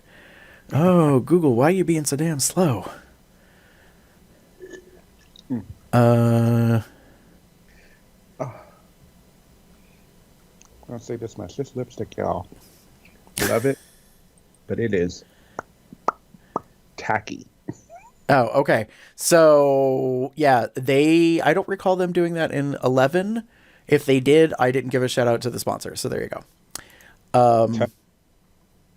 Yeah, so Pantene last year, Oil of Olay this year. So way to go, children. Mm-hmm. That was a nice little thing that everybody got, like, some extra money. So I appreciated that. Damon, let's talk about eye rolls. Because apparently you got an opinion. Okay, y'all. So I give my eye rolls to the opening number. Okay, so we start the show. We're doing the going through the city or whatever kind of thing. I think that's what happened here. And then, or maybe it's Michelle introducing RuPaul, whatever. Mm-hmm. Ladies and gentlemen, RuPaul or whatever. I forget what she says. And then we get her doing this number that nobody knows because it's her song. And don't get me wrong, she looked beautiful. But that's about it. Okay. I thought it was her in the number was clunky. Like, I get that we get to see her and all her legs, and the outfit that she's wearing is this like crystal number that I think was part of. I think they mentioned Trixie and Katya mentioned that it was part of another promotion look that she wore. Whatever. Right. Pretty to look at, but like, Mama, you don't move much, do you? And you've got all these dancers dancing around you, and you're there. And I get it, like, right. You're RuPaul, so you being a stand-in model queen is probably appropriate. Right. But it was not. I just didn't like it. I didn't get it. Wasn't a big fan. I thought she looked good. Mm-hmm. I thought but the song just I couldn't tell you the words. Right. Other than new friends silver, old friends gold. I couldn't tell you what it was about. Mm. Couldn't tell you the song. Right. Couldn't give you a drop of lyric for you right now. Couldn't do it. But I remember her crappy dancing. Yes. So yeah, and I was gonna give eye rolls to this, but I'm gonna give it kind of minor-ish eye rolls. I thought the AIDS tribute, it put me off a little bit because I get that they were going with the Bette Midler thing, but no one does Bette Midler like Bette Midler. And with the four queens kind of doing this song and kind of playing with it, and all four of them kind of like hogging the spotlight kind of moment kind of thing, it put me off on what the whole point of the message was. Because we got the like Bette Midler's like original performance of it, I'm assuming, or one of the performances of it when she was giving it in relation to the AIDS tribute, and her sorrowful, near tearful like performance of this, and then we move to the queens lip syncing her performance out of drag in the audience, and then they're looking at themselves performing the number with them lip syncing the number with dancers, and kind of like jokingly, playing to the camera, or trying to get to the front of the stage. It just didn't. Right. It didn't land well for me. Fair. Okay, that's me. So, I'm giving eye rolls to what I called weirdness on display, and I'm going to pick up right where you were at. The Bette Midler Memorial HIV/AIDS tribute thing was weird because, as someone else pointed out in a discussion of the finale, they said, "Who now knows this song?" Like, obviously, the critique, this is not my critique, but somebody else said, obviously, this was RuPaul's pick. Like, this is what she wanted, because RuPaul is about the only person that cared about this song being used for this purpose. I don't know if that's totally true. I'm actually going to chalk it up to WoW Presents, because Benton and the crew, I have a funny feeling, because they're all like pretty much around Rue's age. I think like this was a decision that was made by a certain generation. And here's why. So we've got Candy Muse and Gottmik and Simone and Rosé performing this number. Here are the ages of the top four: 25, 25, 23, and 31. Rosé is about the only one who is maybe close enough to understand and know this song. And even then, that's questionable.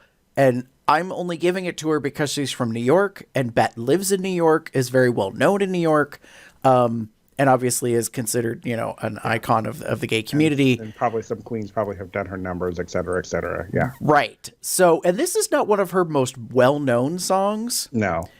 Now, I will admit, this version I have never heard before, and I have liked Bette Midler for decades, since I was in my 20s. Like, she has gotten me through some times in my life, and For the Boys, the soundtrack of that movie, like, I wore the shit out of that cassette tape. Like, it has some really great songs in it, and this particular song, this version, this arrangement, I've never heard before. It's 4 versions of her, like, singing over top of each other with these ad-lib moments. Like, I've never heard it before, and I think that's why it was picked, and that's what was so confusing about the queens taking a particular character version and then fighting against each other, because they're actually trying to commit to the lip sync for this song. And it was weird because they started the audience as boys, and then they're together, and then the queens are on stage, and then we go back to the boys, and we go back to the queens, and then the queens have the dancers, like, and then they're all like, they all were told to wear a black cocktail dress of some type, like with a poof or whatever, like, and to wear some version of an auburn hair or a reddish hair, and the colors are all over the rainbow. I found it interesting that in the pit stop, I think Katya said that Gottmik got the makeup right for Bette Midler, and I was like, no, actually, I thought Rosé got it right. But anyways, like, the whole thing, I agree with you. That number was, the message was not awkward. The delivery was what was so Yes, strange to delivery me. was awkward. Yeah. Like, so the opening number with Rue, while I liked it more than you did, it was a little awkward because we'd not seen Rue perform a number in a finale before. So I was like, okay, so that's the thing. And then we have this moment, like, and it goes on because then it traveled into the lip syncs. So this, you know, the reason why I ended up saying about weirdness on display, we already talked about the rosé look in her lip sync battle, like that pigtail thing, the pink like tearaway bejeweled suit to reveal the Velour what did Katya call it? The blush colored like tracks. like No. whatever that Yeah. thing was. Like I was like, when she tore away to that, I was like, oh no. I was like, Yeah. what is that? What are we doing? It Why was did we reveal to that? it was strange to Mama, me. take that. Like that better be another reveal into that. And this is where and then Candy, like, so this is the weirdest criticism. I'm glad Simone won. She absolutely deserved to win. But of the four of them, she seemed to me to be the only one who came to play the finale. The other three, like, got mixed in second, and then Rosé, and then Candy.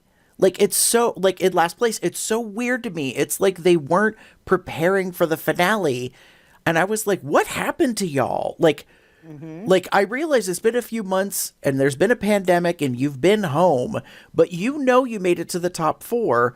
And while you might not have had much time to get ready for the finale, it's still just so odd to me that, like, some of the looks and the way things happened, and like Candy in the last lip sync, like just kind of jumping around. Like, So one of the things I will say, I've always had an issue with Candy in her regards to her lip syncs is it doesn't look like she plans what she's going to do. Like, there may be some things she does, but for the most part, it looks like she improvs her lip syncs. Yeah. And that's okay on like a stage at a bar, like, but not on like a bigger stage such as this. You've got to like know the stage first of all.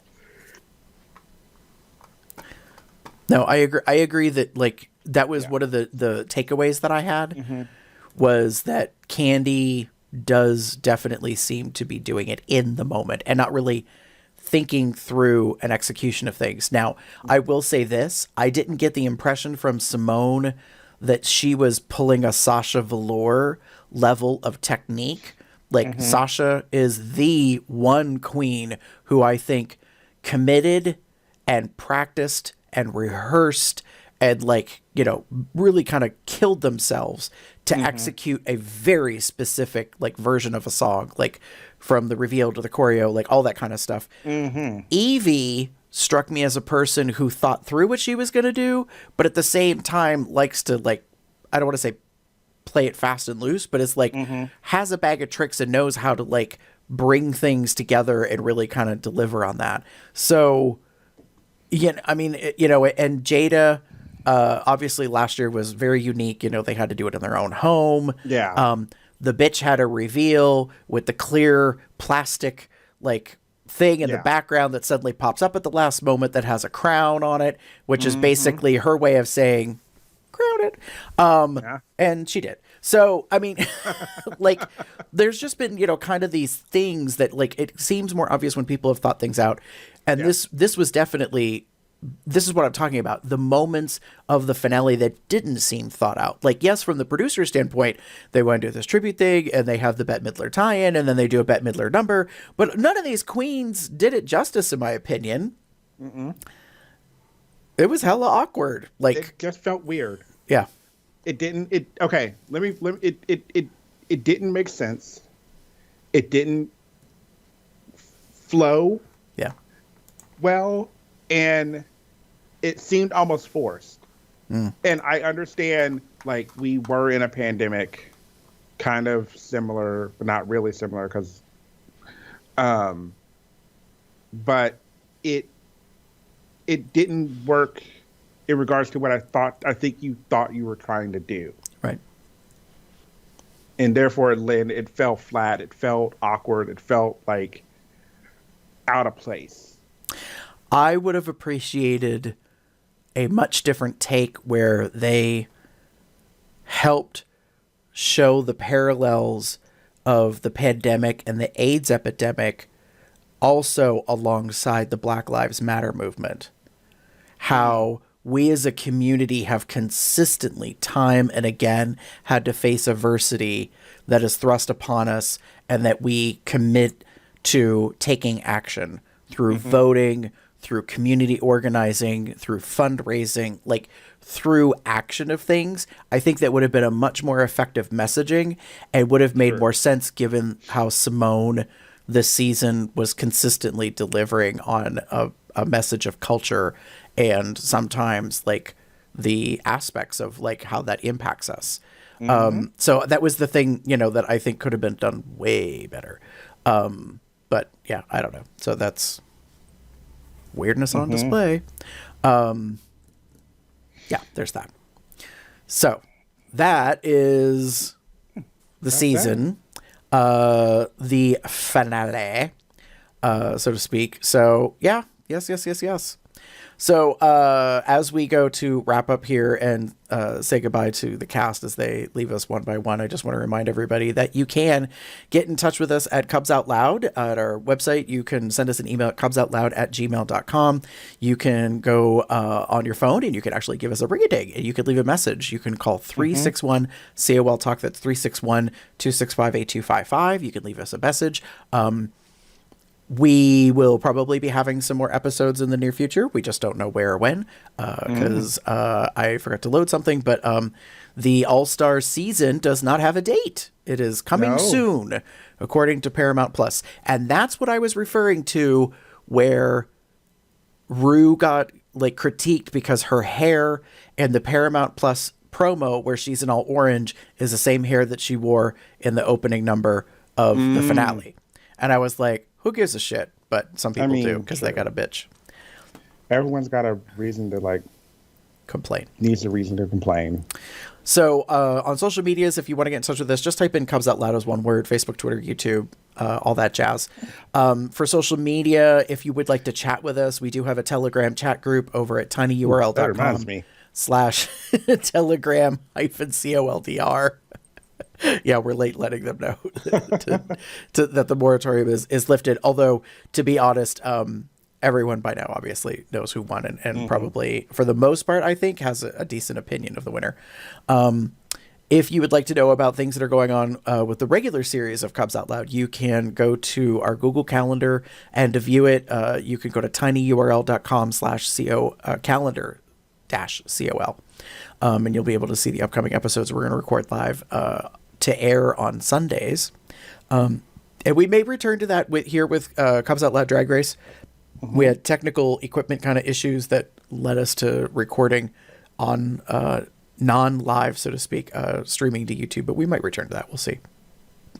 If you would like to support Cubs Out Loud, there's several ways to do it. You can go to Zazzle.com/CubsOutLoud, and you could buy some merch. There's some various items. Damon is wearing our Cubs Out Loud Drag Race logo tee, meaning t-shirt. He also has the coffee mug that's in the two-tone, so it's in a light pink interior, and the handle as well.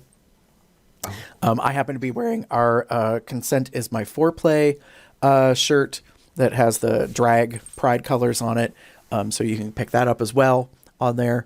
If you would like to support us, you can become a patron at patreon.com/CubsOutLoud. For as little as $1 a month, you get full episodes. So, for example, this show that's run very long, there was a pre-show. There's going to be a little bit of a post-show. That will be in the full cut as opposed to what we release publicly. And, there's some other benefits that you get from being a patron on there. And if you would like to just tip us once, you can do that, or more than once, technically. But you can go to paypal.me/CubsOutLoud, and you can give us some coin there.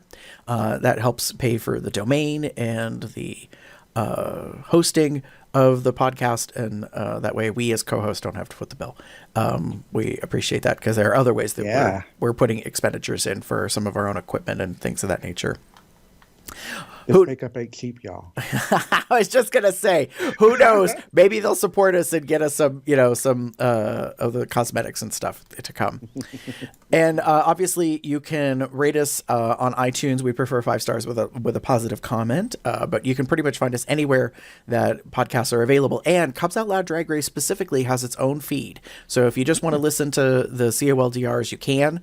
And on YouTube, it's its own playlist for all of Cubs Out Loud Drag Race. So if you just want to watch those particular videos sometime.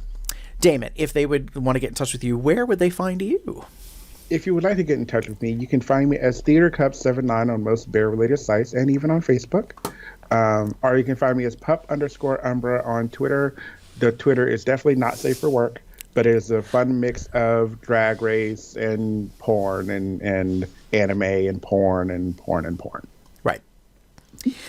If you would like to get in touch with me, you can pretty much find me online as Gerber73. I do have a Twitter account I created that is Gerber73DRAG, so that I can follow all the things on Drag Race and in the realm of drag without necessarily having these shows spoiled for us. What is comical to me is that I follow you on Twitter on there, so when I scroll through that version, it is mostly drag, and then invariably porn keeps popping up in between, like Cynthia Lee Fontaine and Nina West and these other girls, and I'm like, what? Oh, because it's Damon, and it's sharing, so it's quite comical to me. Big old dicks, I'm like, why is this daddy bear showing up? Oh, yes, there's that. Oh, that's why. So with that said, we've reached the end of another season, and we expect to come back soon. It's a big question mark because we don't know the calendar of when All Stars is going to air. And I believe Down Under Australia is airing in May. Is that right? Well, it is pretty much the last week of April, but I think it's sometime in May. It's 2 weeks out or something. Yeah. Which I thought was interesting because I thought they would have jumped straight into the next iteration. Maybe. We'll see. But there has been some complaints from some folks online that it was difficult to watch season 13 and UK season 2 at the same time, to bounce in between the two. So maybe they're learning their lesson and they're just going to kind of do one at a time, in the universe of Drag Race. I don't know. Maybe so. So more to come. We expect the All-Star season 6 to be coming soon? Question mark. There's already speculations as to who's in the cast and all that kind of jazz. And supposedly All-Star season 6 was recorded right after the regular season last year. So last fall, apparently, is what I've read online is when they recorded All Stars. So we shall return. But, who knows? We might spring back just for the fun of it and discuss a little something here and there as things come along.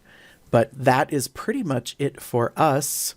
And we want to thank you for coming along with the journey. And hail the queen, the one, the only Miss Simone for her win on Drag Race Season 13.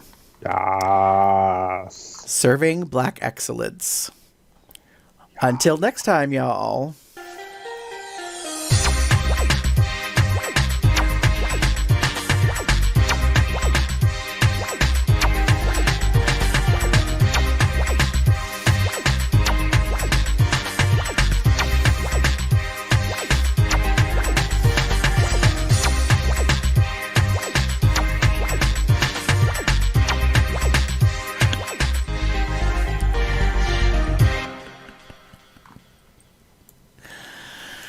Goodbye, everybody. Woo! Okay, I gotta get up because Mama gotta pee.